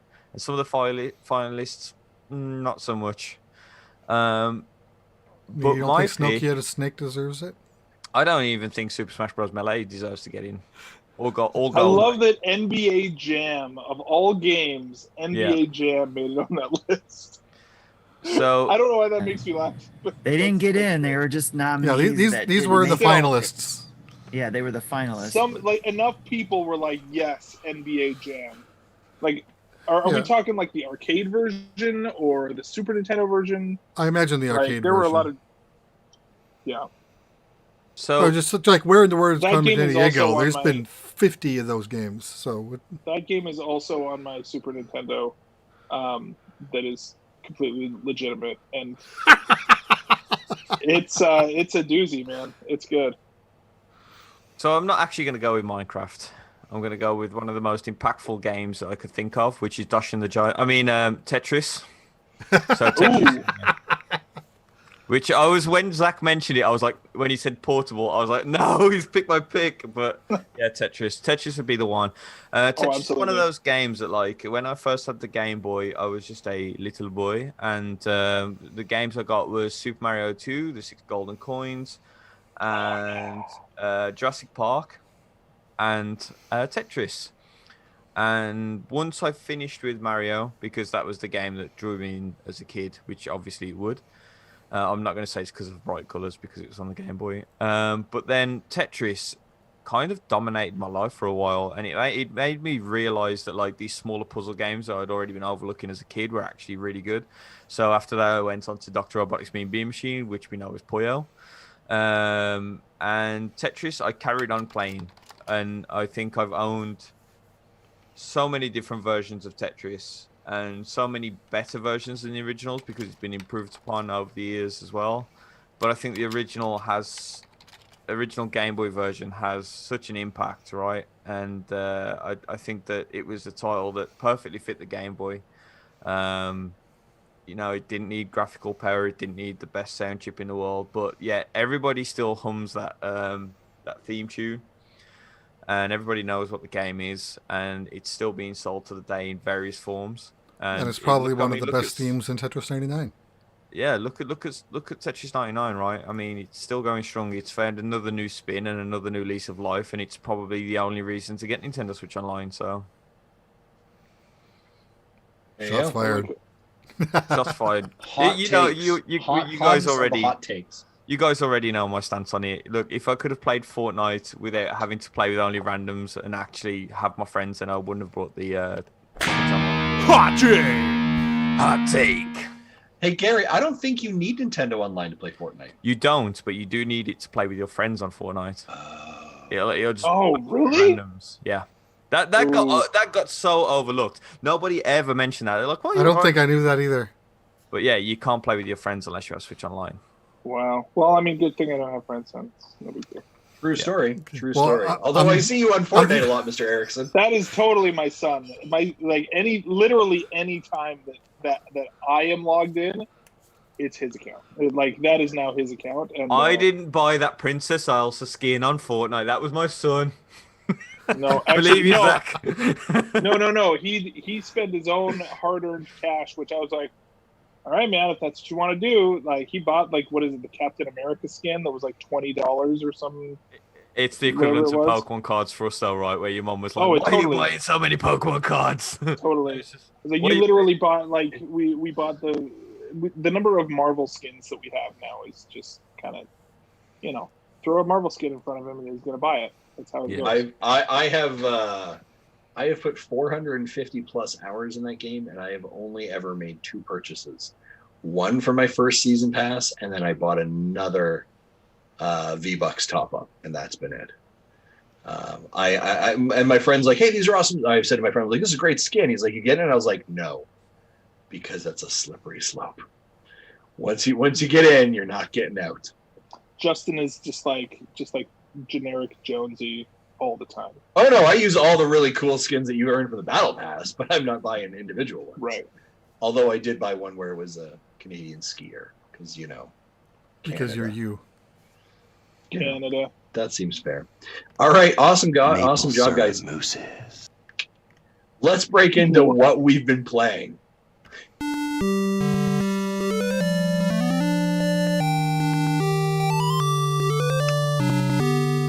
My favorite part is watching Zach get introduced to bumpers that he has obviously not heard before.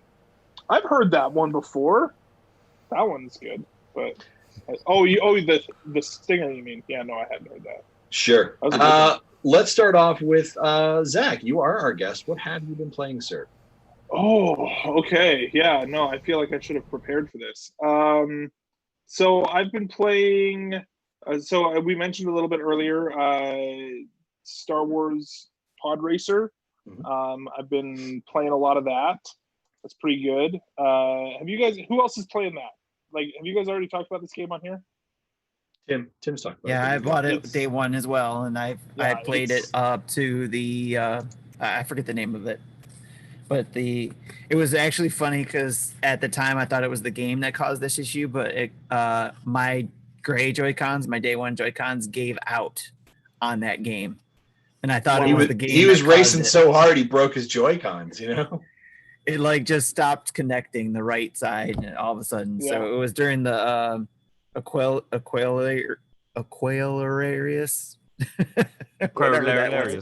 Yes, the semi-pro pod racing circuit on Sunken City. So it was during that one. Easy to speak, right? Yes. Yeah. It was a long race, and right in the third lap, I was just like, all of a sudden, my right Joy-Con just stopped working, and then my pod racer just was slowing down. It stopped. Nice. I was like, what's going on? I thought it was the game because I thought it was. It happened right when I was recording, and I took it out of the dock with the Joy-Cons, and it was during that race at that time when it happened, and I thought it was some sort of glitch from undocking, and I complained to the developer, like, my Switch stopped working after I took your game and undocked it. Advice: calm down with the complaints on Twitter, because this is the second time now. Like, I remember what's happened to my turnips, Nintendo? What's happened? I was blaming someone else and didn't realize it was me. So, or the controllers. What were we saying about time zones earlier? That's great. But yeah, I'm an accidental time bandit. Yeah, so like I've been playing that. That's pretty good. I've also been playing the Pokemon expansion pass.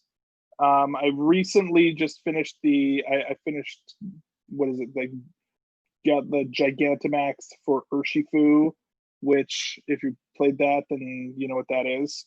So that was, I feel like that was, I'm a little torn about that expansion pass. I don't really know what to say other than just like, I'm a little torn about it's other than just like, there's just more Pokemon and there's more stuff to do and it's a change of scenery. It's not all that different from the regular game. So, but that's fun.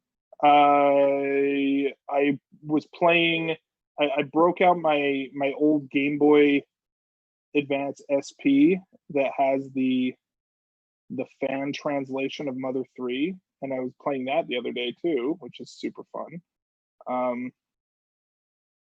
And that's, yeah, I don't know, I feel like that about covers it. Sweet. Yeah, Mother 3, by the way. Any game you're so good. Yeah. Any game you're excited for, Zach, in the near future, of what we kind of know, whether it's obviously Nintendo hasn't told us much, but like indie games or anything, or other games that are kind of on your radar that you're pumped for? Like, how are you feeling about Overwatch 2?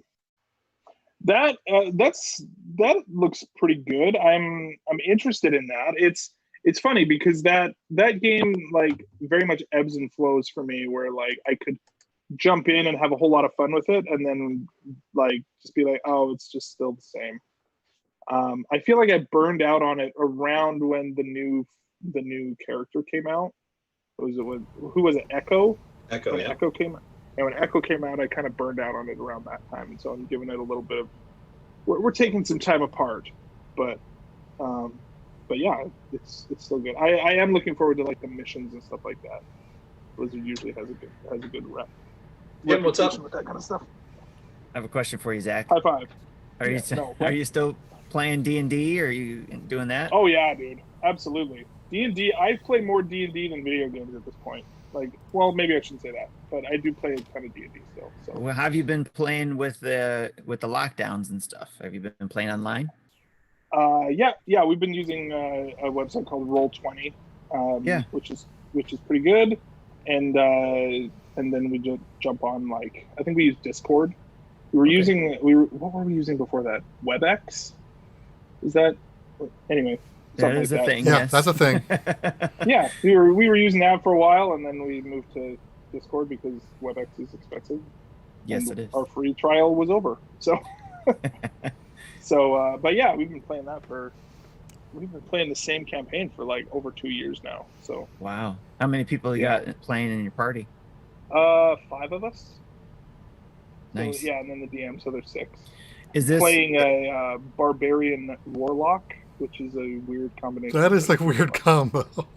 Is this the same campaign you started right before you took your hiatus? Okay. Yeah, it's the same one. I'm on my 3rd character though, but that's okay. But I've been playing this one the longest. So nice. Are you DMing this, or are you just playing it? No, I'm playing. Yeah. Oh, okay. Yeah. Are you playing? Are you playing D&D? Other people I used to play, but I am not playing right now. But I've been eyeballing it to maybe play again, but time's been limited, so I kind of held back. So yeah, we play about once every 2 weeks or something like that. So a few years ago, I bought the starter kit and tried to introduce it to my kids to see if they'd get into it.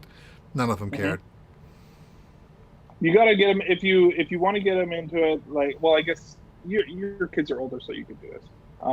I know, like for me, like for a lot of people, it's like you get people to go watch something like Critical Role, and then they'll be they were like 15, 16, and 17 at the time. So Yeah.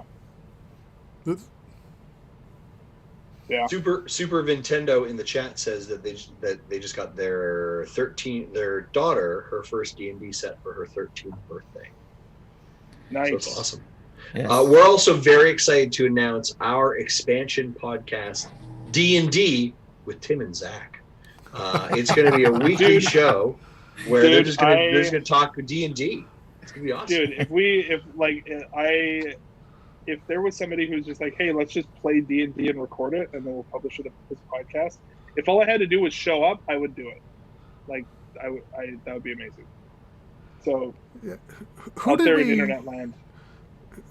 We did an online D&D campaign with like Marvel. Yeah, we did a one shot, right? Was that with was that with A to Z, or who was that with? I think so. Yeah. Like Alexis was there. I can't remember who else was there. Were you a part of that? Yeah, I was a part of that. Yeah, that was good. Yeah, that was a good time. D&D, man, it's awesome. If you're not playing it, then give your imagination a shake, and it's awesome. It's super fun. That's a glowing endorsement. Yeah. Gary, what have you been playing, sir? So, I've been playing one game that you can only play on Switch, but there is a couple of games I've been playing, so I'll shout them out because you can buy all of them on Switch. I've been playing Bad North on mobile, which is a great tactical roguelike still, but it's kind of a bit like a light Age of Empires in a way. You can get a demo in the eShop, so download that. I really like the mobile version; it's a really good game. I've been playing Minecraft. Okay. I'm sorry, I gotta interrupt and back you up there. Bad North, you said, is kind of like a light Age of Empires. Yeah. That's how so? Just so because I loved Age of Empires, so I wanted to. When I say very light, it's almost as if you've only got 3 sets of units, and they move as basically like actual units rather than each individual person like Age of Empires. And you just have to defend an island, defend the houses from incoming waves of enemies. So it's very very, very light version of Age of Empires, but it's the closest thing I can think to explain how it is. It's worth a shot. It's a good game. It controls better without a controller basically, so that's why I don't play it on the Switch. It's better on PC, stuff. PC or I've got an Android. It's great. Okay. I've been playing Minecraft LAN with my daughter. So she's 5 years old and she's got into Minecraft big time. I own it on the Switch. It's a really good version, but she's been playing it on the Xbox while I've been on PC because they can actually communicate LAN where the Switch won't have any of that. So we were in the same world, but across 2 systems. And although the Switch has got crossplay, it just doesn't allow for that LAN connectivity, so it's not on there. But that's been great. It's a good game to get your kids into, and that's why it was the runner-up for my Hall of Fame entry. Like, she's learned so much about what animals eat for a start, how to farm, just general stuff like that, basically.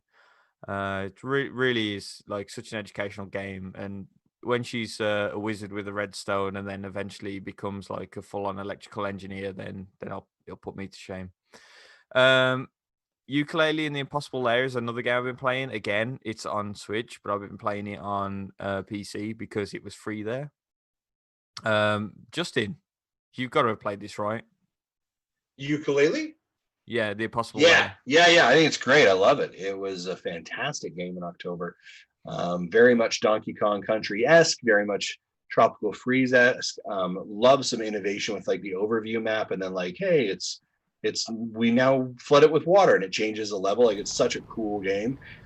If you didn't like the first Ukulele because it was kind of a bit odd, they tried to take this like Super Mario 64 approach. They nail their formula and their approach so much better in I'd agree with the Impossible Lair that it's like night and day. It's so good. It's so good. Yeah, you can get it on sale now too, pretty cheap usually. The first Ukulele did feel like a complete rip-off, like a cheap, low-budget rip-off, in my opinion. This feels like a solid platformer through and through. My only complaint with it is it still doesn't really have its own personality. It's very Banjo-Kazooie in the Donkey Kong universe still. So I would like Playtonic's next game to just be original characters and not try to be recapturing the past. But in terms of level design, like the way the overworld is, it's a really, really good, solid platformer. But the one game I've actually been playing on the Switch is Xenoblade Chronicles Definitive Edition. I'm getting closer to the end. My goodness, it's such a good game. It's so long though. It's very, very long. Lots of side quests. I think the thing is, I complete this on the Wii, and I often complained that it was a struggle and that it was not fun a lot of times. And I think that what they've done is the very few minor tweaks they've made have actually improved it massively. So it's clearer how to play, what to do at certain times. It indicates like Pokemon does now when something's going to be critical and when it's not, and when it's effective, which is a big problem on the original one because like it was just like so bare on instructions that it was almost like a chore at times. And they made the sub-quests and side quests so much easier to navigate and to see what's going on and where stuff is. And you can activate you can actually choose an active mission and it'll tell you exactly where to go and how to do it. Did they smooth out the combat a little? Because that's what I had the biggest issue with the original game. Yeah. So I had the same trouble. The combat, largely 95% of it is exactly the same. The one change that they really made to it is, like I say, the critical hit. It tells you now like what is most efficient to use at the time, and that alone has changed the battle system because when Shulk used to have the visions of what's going to happen, because you can kind of see the future if someone's going to die or there's some massive attack or some other effect that's going to happen to the team member. I could never remember which color corresponded to which move you needed to use, like if you had a little break. And now it'll just tell you, like, this is the one you need to pick. So in that sort of respect, it's made the battle system much better. And it's such a minute little change. But yeah, it's still a little grindy. Even though the graphics have improved, you can see where they've sort of tricked you into thinking it looks a lot better by sort of, I think they're like pre-done cutscenes, but they're done in the same style as the actual gameplay. And then all of a sudden your character model changes and it's like the graphics are a lot better, but they're still not good, I don't think. Like, you always hear a lot of people saying that Xenoblade's got really good graphics. I don't think it ever has. I think what it is it's really sculpted and it's got really good sort of design work, but the actual textures and the graphics have never really been that good.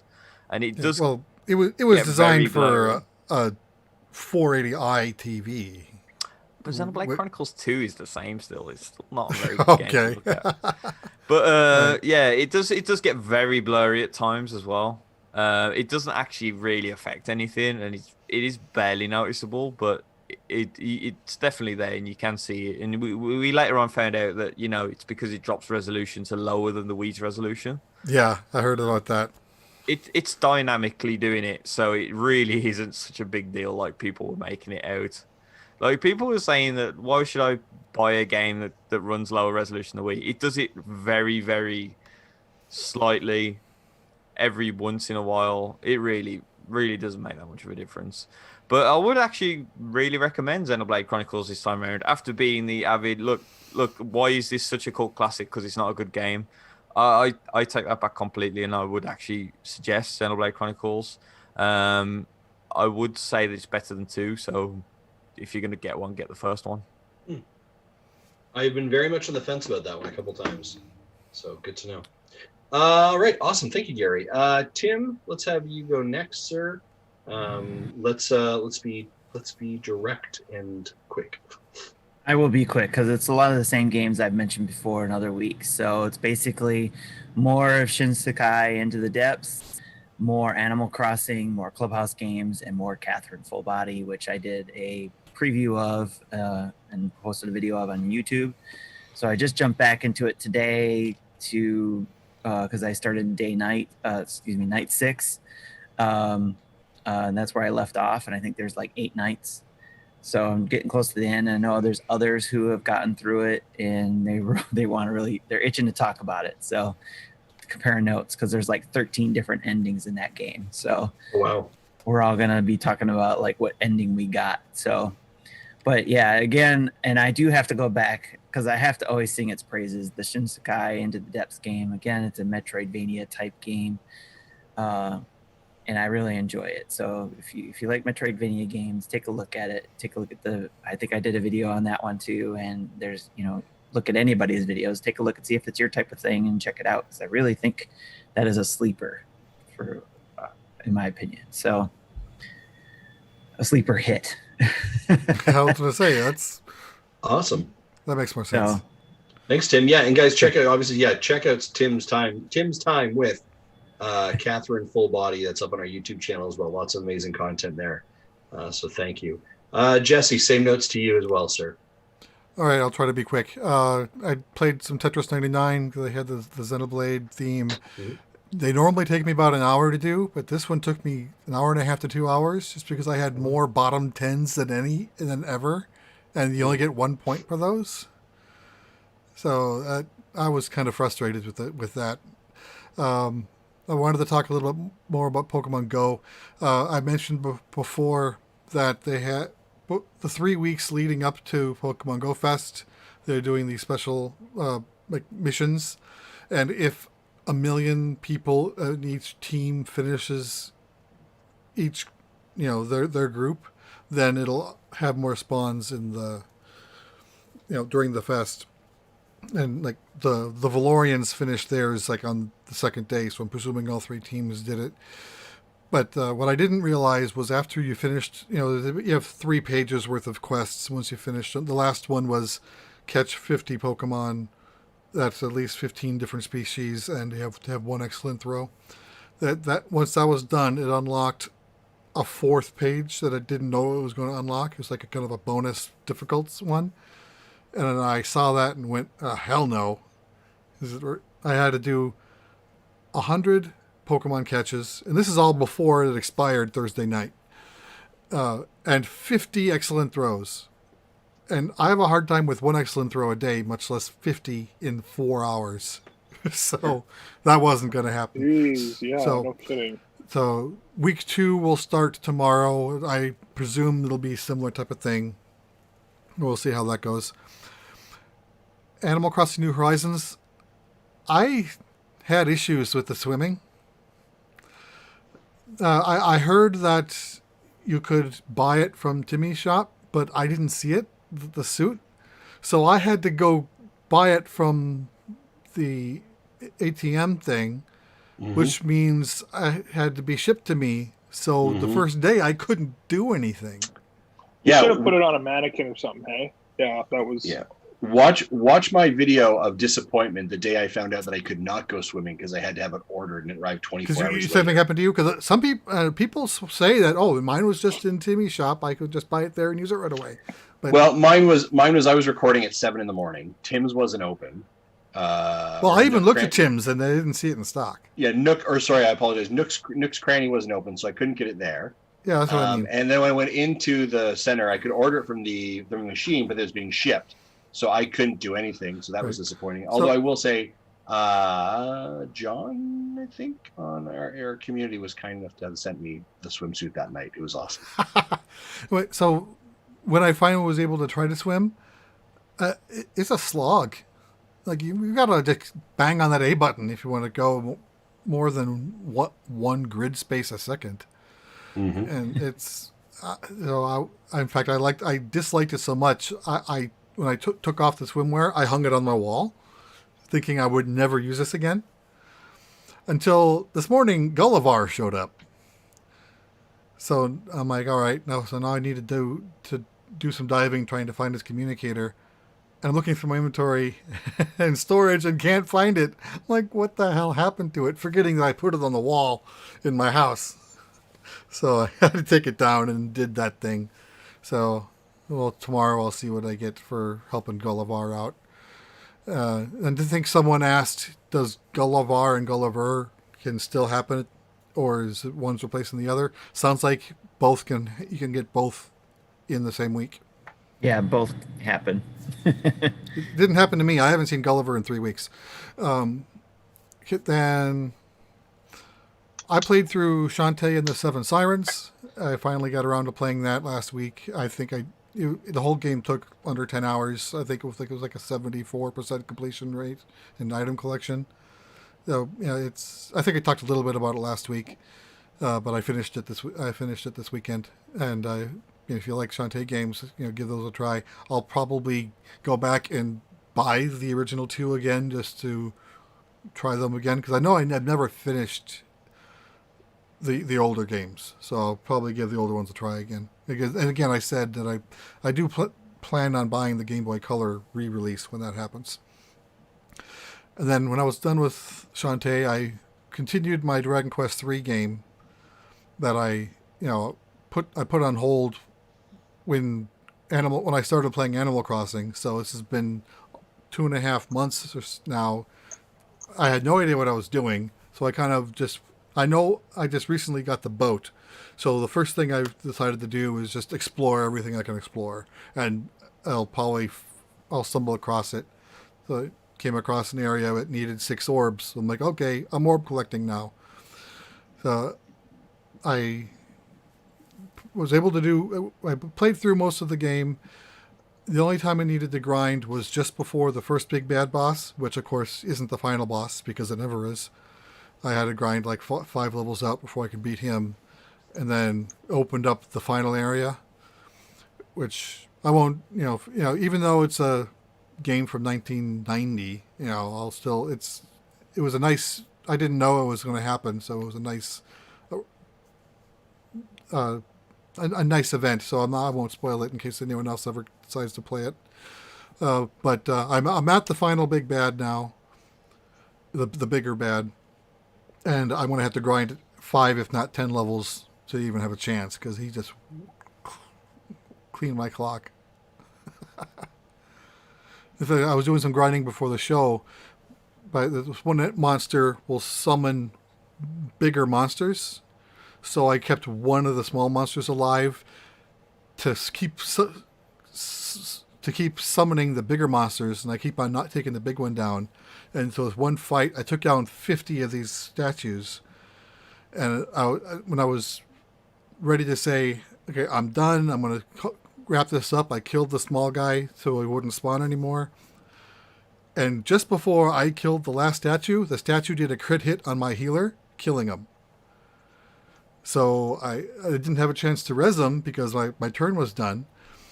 So that entire 20 to 30 minutes of gameplay, my priest got no experience. But everyone else, because the experience you gain gets split between everyone who's alive. So the dead didn't get any, but the 3 that were left got their experience plus the dead guy's experience, so they got a 33% bonus. So each one got most of a level in a half an hour. So this will take me a while to grind up enough so I can try the big bad again. Very cool. Awesome. Thank you, I have Justin. to ask what the look was from Gary when Jesse said something about grinding before the show. You don't want to know. Nice. I had a bad image. Yeah. Nice. Yeah.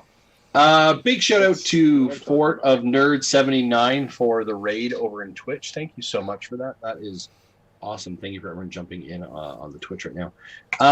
I'll go through mine very quickly. I have 4 games which I'm going to touch on super quickly. Rogue Company. I am playing the alpha for that. That is all I can say for it because I'm under NDA. Are you even Next allowed to game say I'm playing. that? Sorry?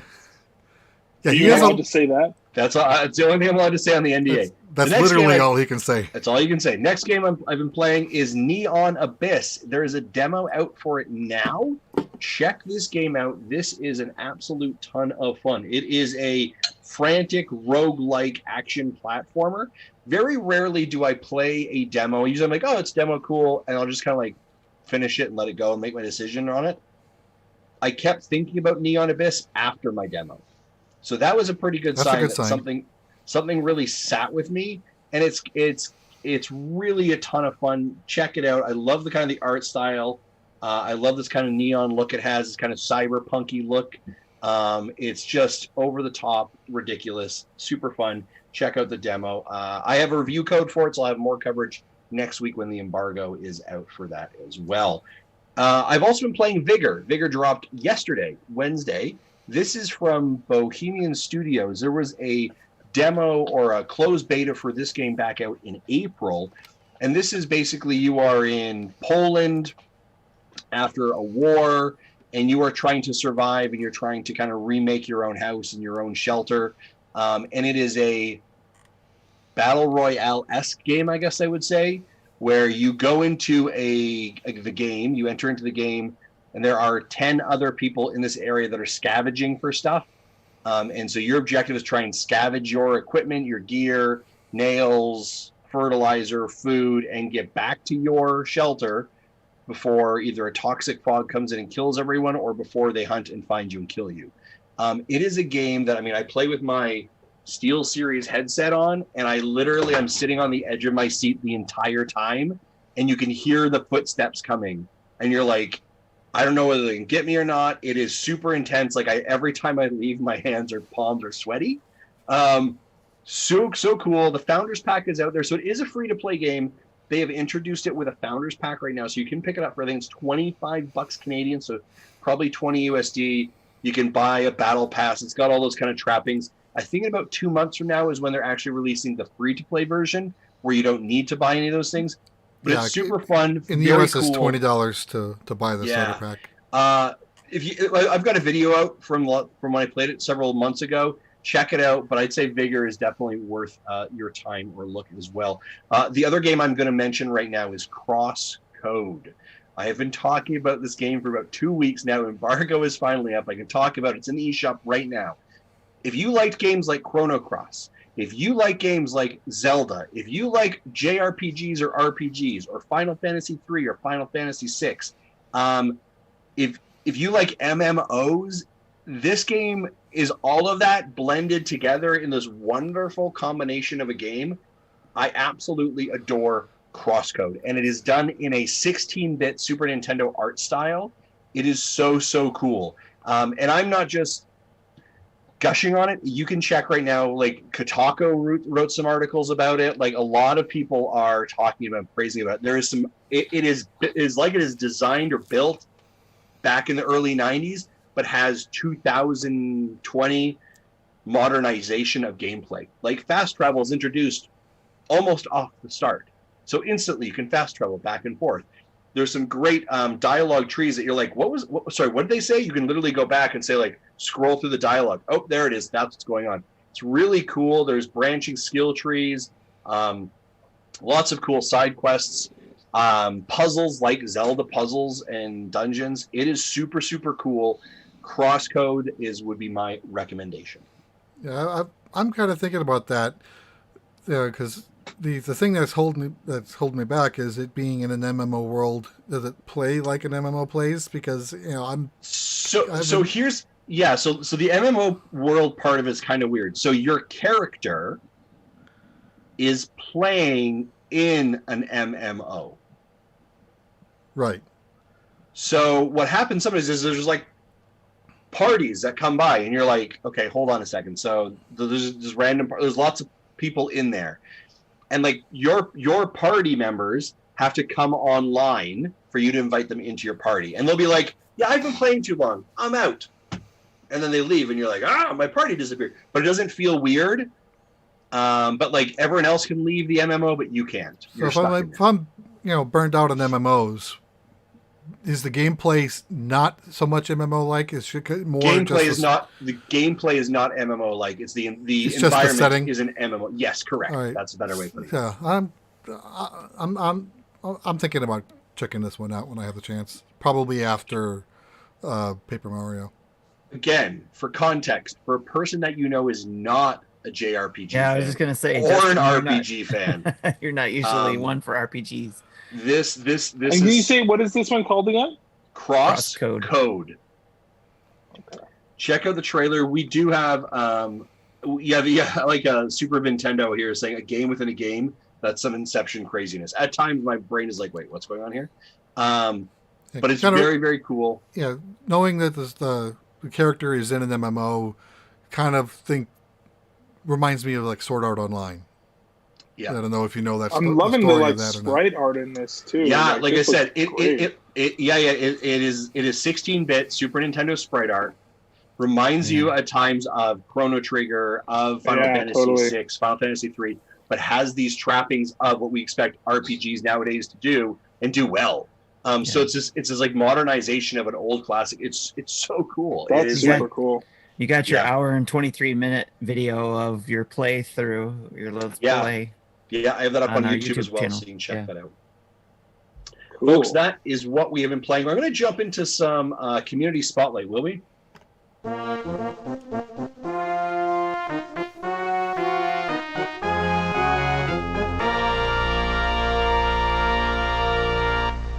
So because Zach was coming on the show, a lot of people put in from our Patreon folks, put in questions to Zach. We're going to tackle those in a couple seconds, but we do have a kind of one general topic for everybody, and then Zach is basically be like the Zach show for 20 minutes. This question comes from Mecha Dragon 101. Hello, dads. Hope you're doing well. It's Mecha Dragon again to bring you yet another question this week. You probably get asked this a lot, but do you have any advice or suggestions for running a YouTube channel or stream? Not talking about the equipment side of it more or less, but what the do's and don'ts are when it comes to successfully running a Twitch and YouTube account. I hope that all makes sense and look forward to the podcast. I think it's interesting because I think we all have various degrees of experience in the YouTube streaming kind of world in relation to it. So some do's and don'ts. Can I give a joke answer first? Sorry? Go for a joke answer first, Jesse. So if you're on Mixer, keep your shirt on. There you go. That's a great point. Also, joke's on you. You can't be on Mixer. Yeah. Right. Too soon? Too soon? I don't know. Maybe. Could be. So what would be my suggestion? So here would be my thought. If you're thinking of like Twitch, and I say this because this is something we don't do really well. So this is kind of you should do this. If you're wanting to be a content creator on a platform, actually, whether it's YouTube, Twitch, wherever you're going to go, create a regular schedule so people know to make you part of their part of their routine, right? So what I mean by that is post a schedule. Hey, on Thursdays, I'm playing from 7 to 10 o'clock, and on Tuesdays, it is from 7 to 10 o'clock. So that people have the ability to, if they want to come in and check it out, they know when you're going to be. It's not just a random pop-up. A lot of times, that's actually kind of what we do, which is kind of not great for our own growth, is we just say, like, cool, I've got an hour. I'm going to pop on and stream the game now.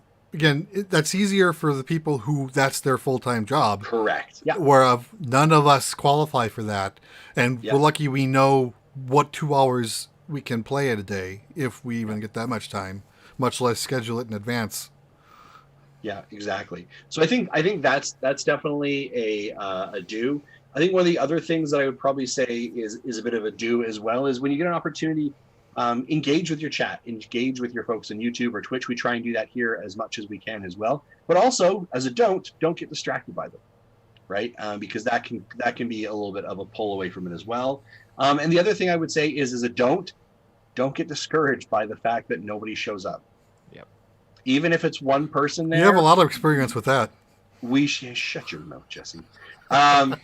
But I mean, it can be very discouraging, right? And it's kind of like when an actor performs in an audience and there's nobody's there, right? It's hard, right? And very often the chat, the comments is what draws people in. It's the energy that helps to bring a streamer there. Here's the reality: you're not going to turn on Twitch and all of a sudden like 700 people are going to be there watching you and waiting for you to play. Because I think that's reality. That's not the reality of it. So you just kind of have to keep grinding at it. And the other thing I would say as well is when you do kind of get to be larger, not that we've reached this catalog yet, but look for moderators. Look for moderators in your chat to help kind of, toss the trolls as they engage as well.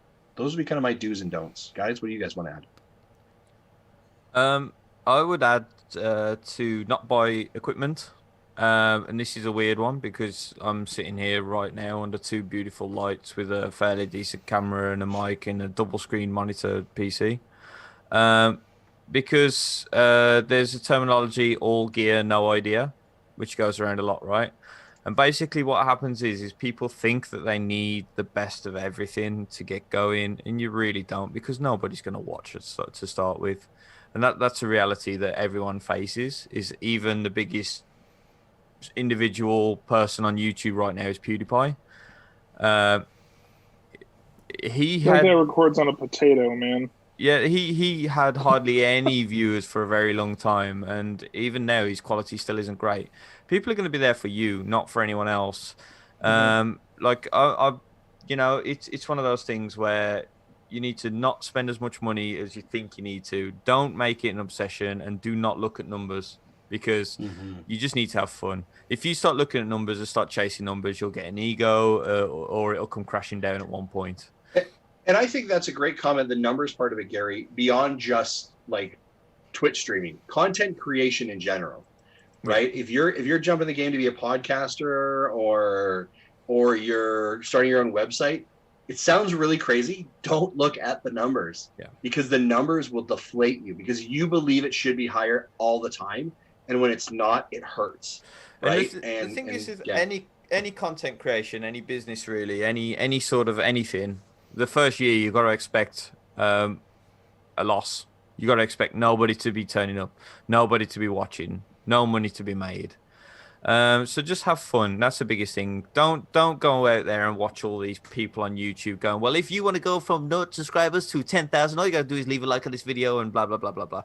Don't watch those guys either, because what they do is they spill the same jargon that they all do across the board. And guess what? Most of them are wrong. You spend hours on your thumbnails. It doesn't really matter. If your content's not what people want to watch, they won't watch it.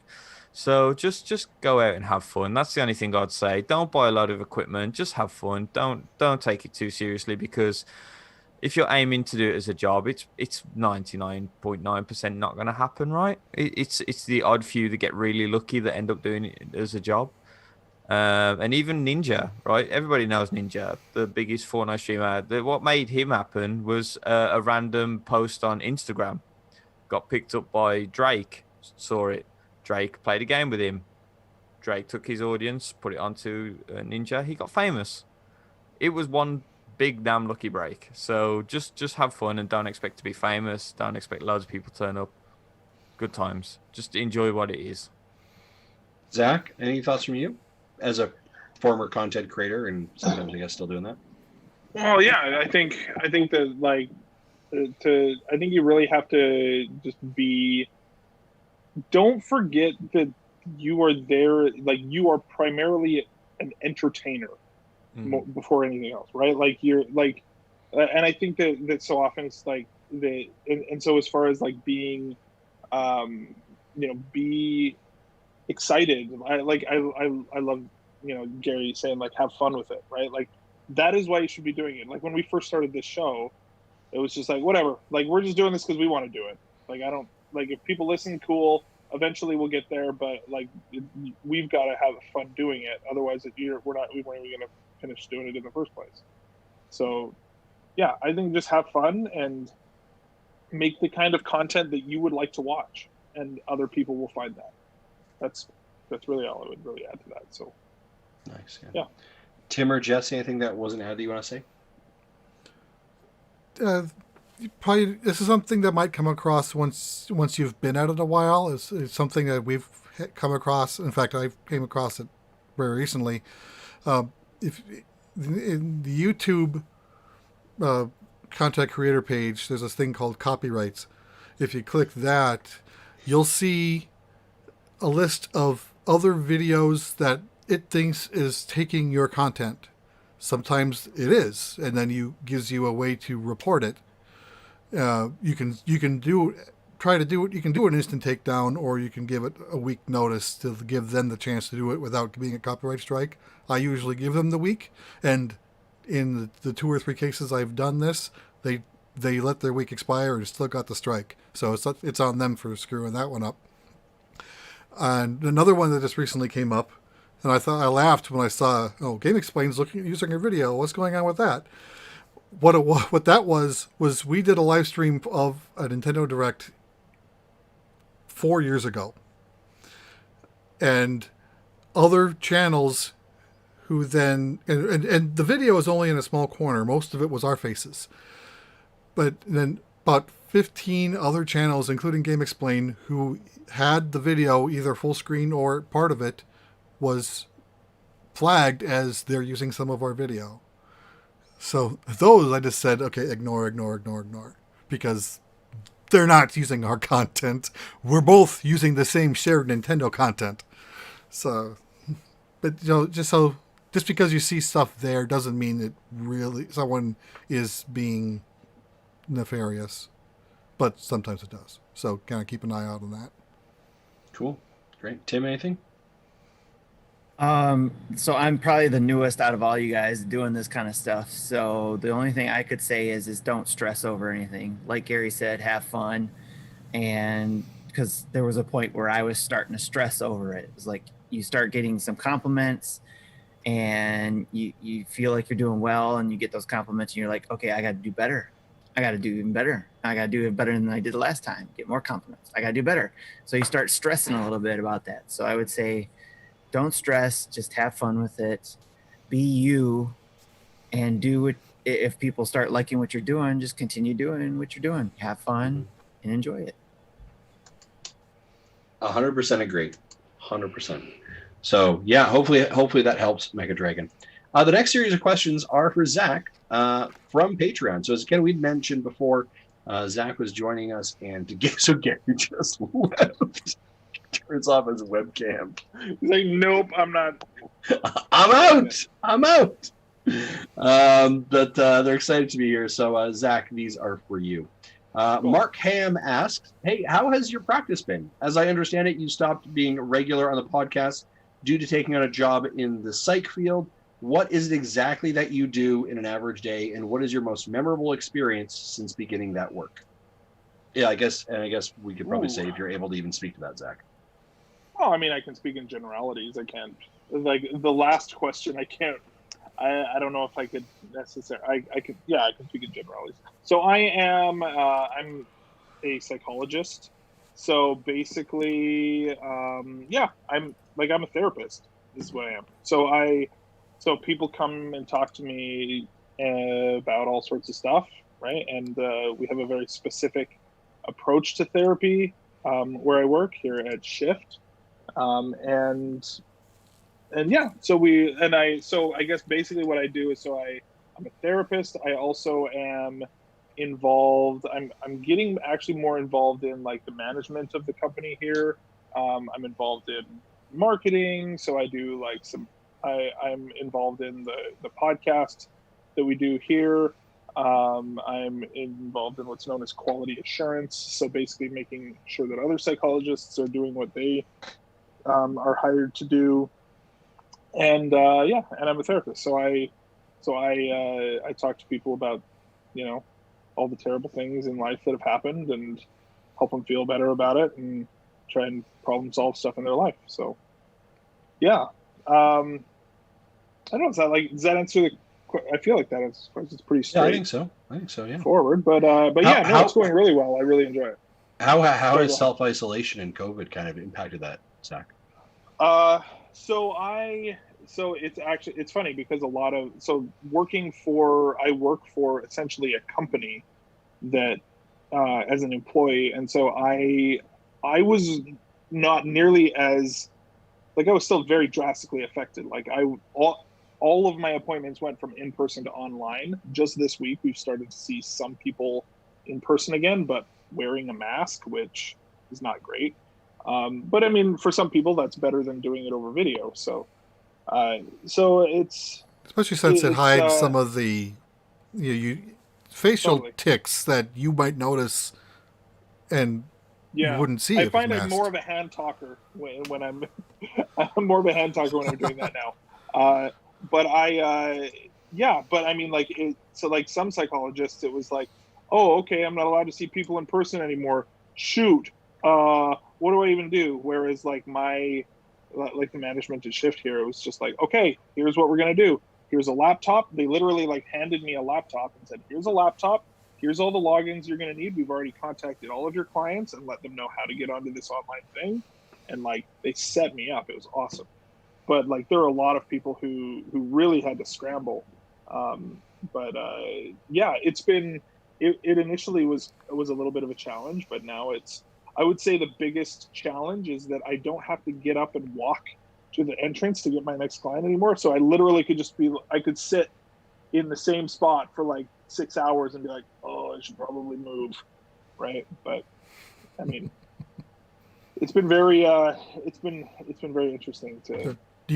Have you been doing it from your home, or you've been doing it in your office without the people? Yeah, no, I think there are other psychologists who work here who did do it in person, or who did start working from home, but I have like 4 kids at home now, and it's just like a zoo. And I basically just told my boss, like, listen, like there are some days where I'm literally the only person in this building. And I just told my boss, I'm like, look, if I get COVID, I'm still coming here because I'm going to be able to work here. No one else is here anyways. I'll sanitize it on my way out. Which is like, they've been really good. And it's basically been an extension of my home, more or less. Like, that's about as much outside of the house stuff as I've been doing. So very cool. So yeah, excellent. Zach, next question comes from John Blanco. John says, hey Zach, welcome back. We missed you. My question is, all Jesse plays is Picross and Dragon Quest games. Psychologically, what does that tell you about him, and can he be saved? Oh gosh, how seriously do I take this question? Not serious enough that you bill us for your hours. All right, how's that sound? No, that's I like that one. He has a strong inclination for nostalgia and old man games. I don't know. I like what I like. Can he be saved is the ultimate question. Well, I don't think he needs to be. I think that this is for him. This is being saved. Nice. This is. Yeah, as I've said before, Picross is mental relaxation for me. If I'm stressed, that's my cool down. Totally. Yeah. Well, there's something without getting too much into it, like Picross is, yeah, like there's a lot of, it's like very meditative almost. And really even like old games that you're familiar with, right? Like there's an entire thing in there of like something that is familiar is, can be very therapeutic. Yeah. The last road trip when we went to Pennsylvania a few years ago, if I didn't have the Picross games in my 3DS, I probably literally would have flipped. Yeah. Totally. Okay. Next question comes from looks like Chan Benoit, and says, I think it's probably Chad, but that's Chad. Oh, okay, that's gotcha. I thought so too. I was like, maybe I read that wrong. My typing is awful, apparently. Has Animal Crossing New Horizons came up while working with anyone? My therapist had never heard of Animal Crossings, and a few people have mentioned it. It's my escape on rough days. By the way, we miss you. Hope things are well, but Justin doesn't miss you. He still thinks you're a jerk.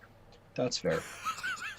Actually, it's like, as you're reading this question, I'm laughing because absolutely it's come up. It's come up with a lot of people have actually talked about how it's just been this like nice get away from things, relax. Like, I think for a lot of people, there was a lot of a lot of this whole situation has been just, there's a lot of lack of control in things, right? And just like, okay, well, how do I relax and escape? And there's so many unknowns, and but I can just go and talk to Nate, and yes, he's wearing an Apple dress, but that's okay.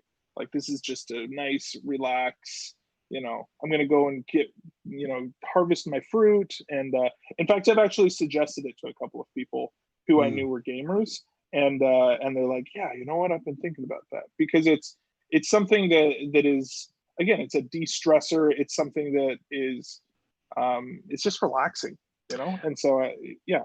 I wonder if also there's a part of that as well, the routineness of it. Do you know what I mean? Totally. Especially as I think of like March and April and May and COVID, of this, like, no, I get up and I get dressed and do my thing, and then I go to Animal Crossing, and then I'm going to go do these 5 events in Animal Crossing, and it creates structure and routine and rigor. And I think that idea of control, right? I think that's a very important thing. We've talked about that several times in this show. Probably one of the reasons why it's so successful was because of, in a time that we feel we have no control over anything, I can control this very small thing and make it peaceful and make it exactly how I want it to be, and have that like a pure escapism, right? In an ideal place, right? Yeah. We're literally, well, and especially with this one, right? Like, everything is in your control. Hey, you want to like rearrange the entire island? You want to go over here and you want to make this certain thing? Like, yeah, do it. And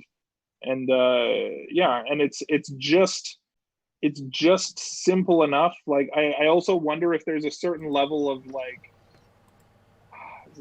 I don't mean this in like a cynical way, but like this like illusion of social connection with your villagers.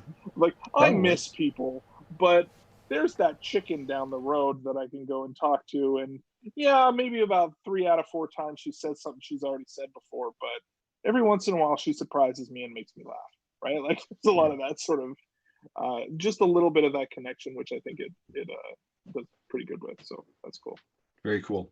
By the way, his comment, Chad's comment was, by the way, we miss you. Hope things are well. I added but Justin doesn't because he's a jerk, kind of thing. So just as I don't want to throw Chad under the bus. You know what I'm saying? Like, that was my comment. That's okay. Hey.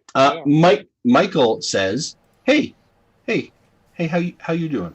How are you getting any work done at home with 4 or more? I don't know, busy. 4 or more. I don't know how busy you've been during COVID. Okay, there we go. Okay, I was like, I read that wrong. There was okay. Kids. I feel like the last time on sure. I think the last time you were on, you were talking that was not possible anymore. Yes. Yeah, the bridge is out. Yeah. The commentary there is, I have a single 9-month-old, and I feel like my entire day just flies away. So I guess Michael's question is, how are you surviving with 4 children in your life? So I would say that's why I still come to the office, is the first one. So if I had to work at home, I wouldn't. I would say, as far as actually getting anything done that I want to do, it's tag team with my wife, right? Like, we're like, hey, I need to go do this. Can you watch all 4 of them? And then I will watch all 4 of them, and you go and do something that you want to do. That's super important for us. In fact, I feel like that has almost, not entirely, but that is almost, there's part of that has almost replaced what used to be date nights. Is now, I will take all 4 and you go do something with nobody. And like, every once in a while we'll have dates and we'll connect and stuff like that. But sanity maintaining things is pretty important. But yeah, I mean, I think that, and then just like evenings, it's funny, because I don't know if anybody else here has had this, but staying home with having my kids stay home all the time, I feel like this has actually been really valuable. Like, I feel like I actually kind of got to know my kids over the past few months, right? Like, in a way that otherwise, like, because everything was so busy, this has been a time that I actually am like, oh, well, you know what, let's sit down and hang out. And I will sit and watch, I'll like play D&D with my son, or for some reason, the thing that me and my daughter connect with is we'll just sit and watch fail videos on YouTube. And like, both of us are dying laughing. She's like, Dad, can we watch more fail videos? right? But yeah, so those are the kinds of things that honestly, you just kind of get used to it. I don't know, just like floating downstream. So as long as you don't put on episodes of our podcast. No, yeah, well, for a fail video. No. Yeah, for a fail video. Yeah, it's just a train wreck. I don't know. No, it's good. Yeah, great question for Michael, and obviously, Michael, congratulations on the 9-month-old. We have all been in those pains. We know what that's like. You just feel like you're putting your head above water. Good news, it gets better, and then you get dunked again. So just when you've got enough breath, you'll go back underwater. Good luck to you. Yeah. Or remember when I said that all my kids were out? We have a kid back. Oh no! No! She had the oldest one had some rough times, and so she's home again. We're helping her get back on her feet financially, and then once she's able to get on her own again, then we'll give her the push. But for now, she's home again. Sure. Yeah. Final question. I think this is coming from Jesus, and I think Zach, you've probably covered a lot of it, but we'll just, if there's anything here that hasn't been touched on, gives you an opportunity. Zach, it'll be great to have you back. How's a family? Last year on, you had just had a little one. We've just had our own little girl. She's fixed to be 9 months old. So I'm definitely 6 months old. Definitely fixed to be a Nintendo dad. How's work for you? How's work for what you studying going? I know that not a lot of people work right now in that they studied for, but how has it been working for you? What games have you been playing, if any? I know that you might have as much time to play as you would like. I hardly do, but it would be good to hear from you as well. See you on the show. Oh, you didn't finish the rest of it. Justin, bring the shirt removal action. You did, yeah. So now you can read the notes. Now you can read them, and I'm reading you the question. You could have just read the question. It's good. No, you're good. Yeah. So I feel like I answered a lot of that already, but things are going really good. I'm excited. Yeah, it's been fun. It's busy. Like I feel like I'm always busy, but like in a good way. Like especially lately, like being busy with work is not something to complain about for sure.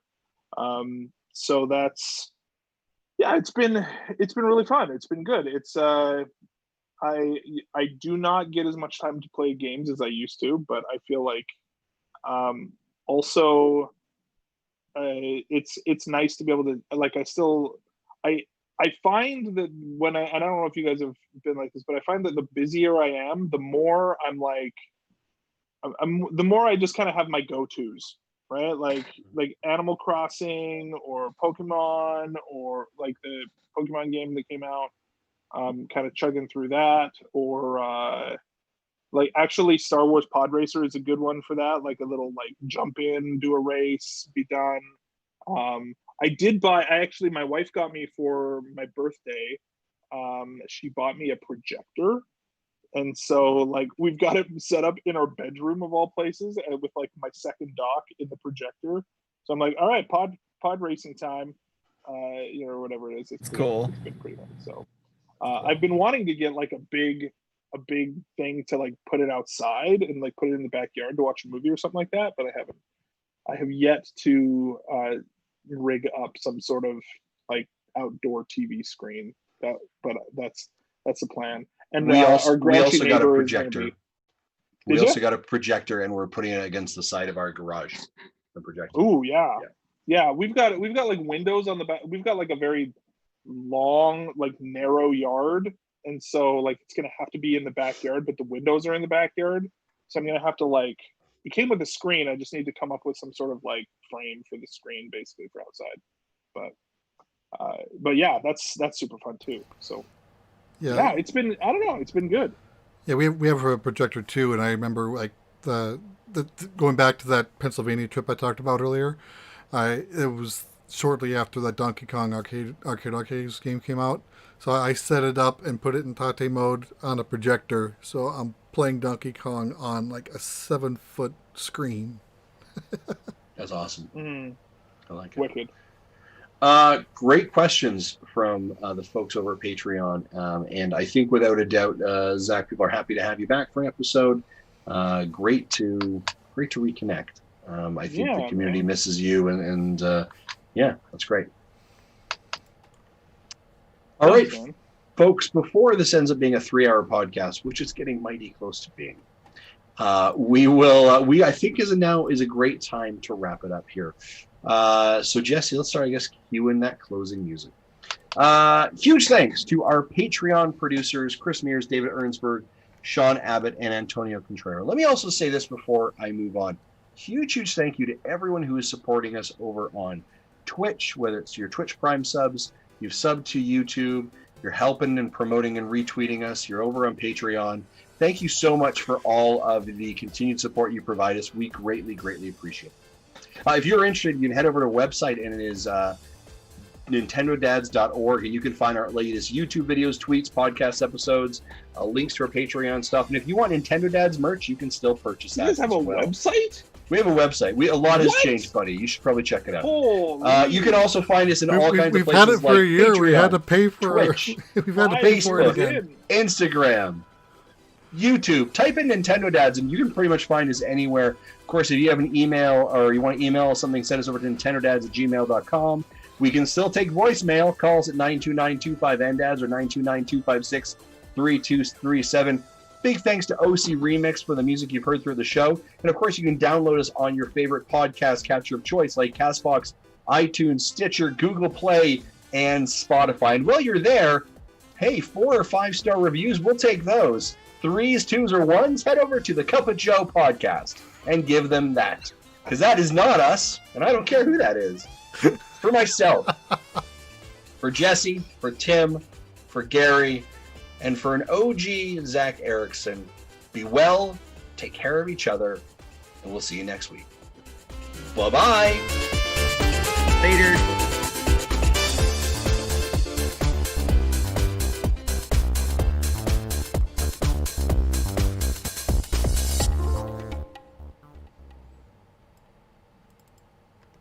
Thank you for listening to Nintendo Dads. Whoa. That was a blast from the past with my freaking son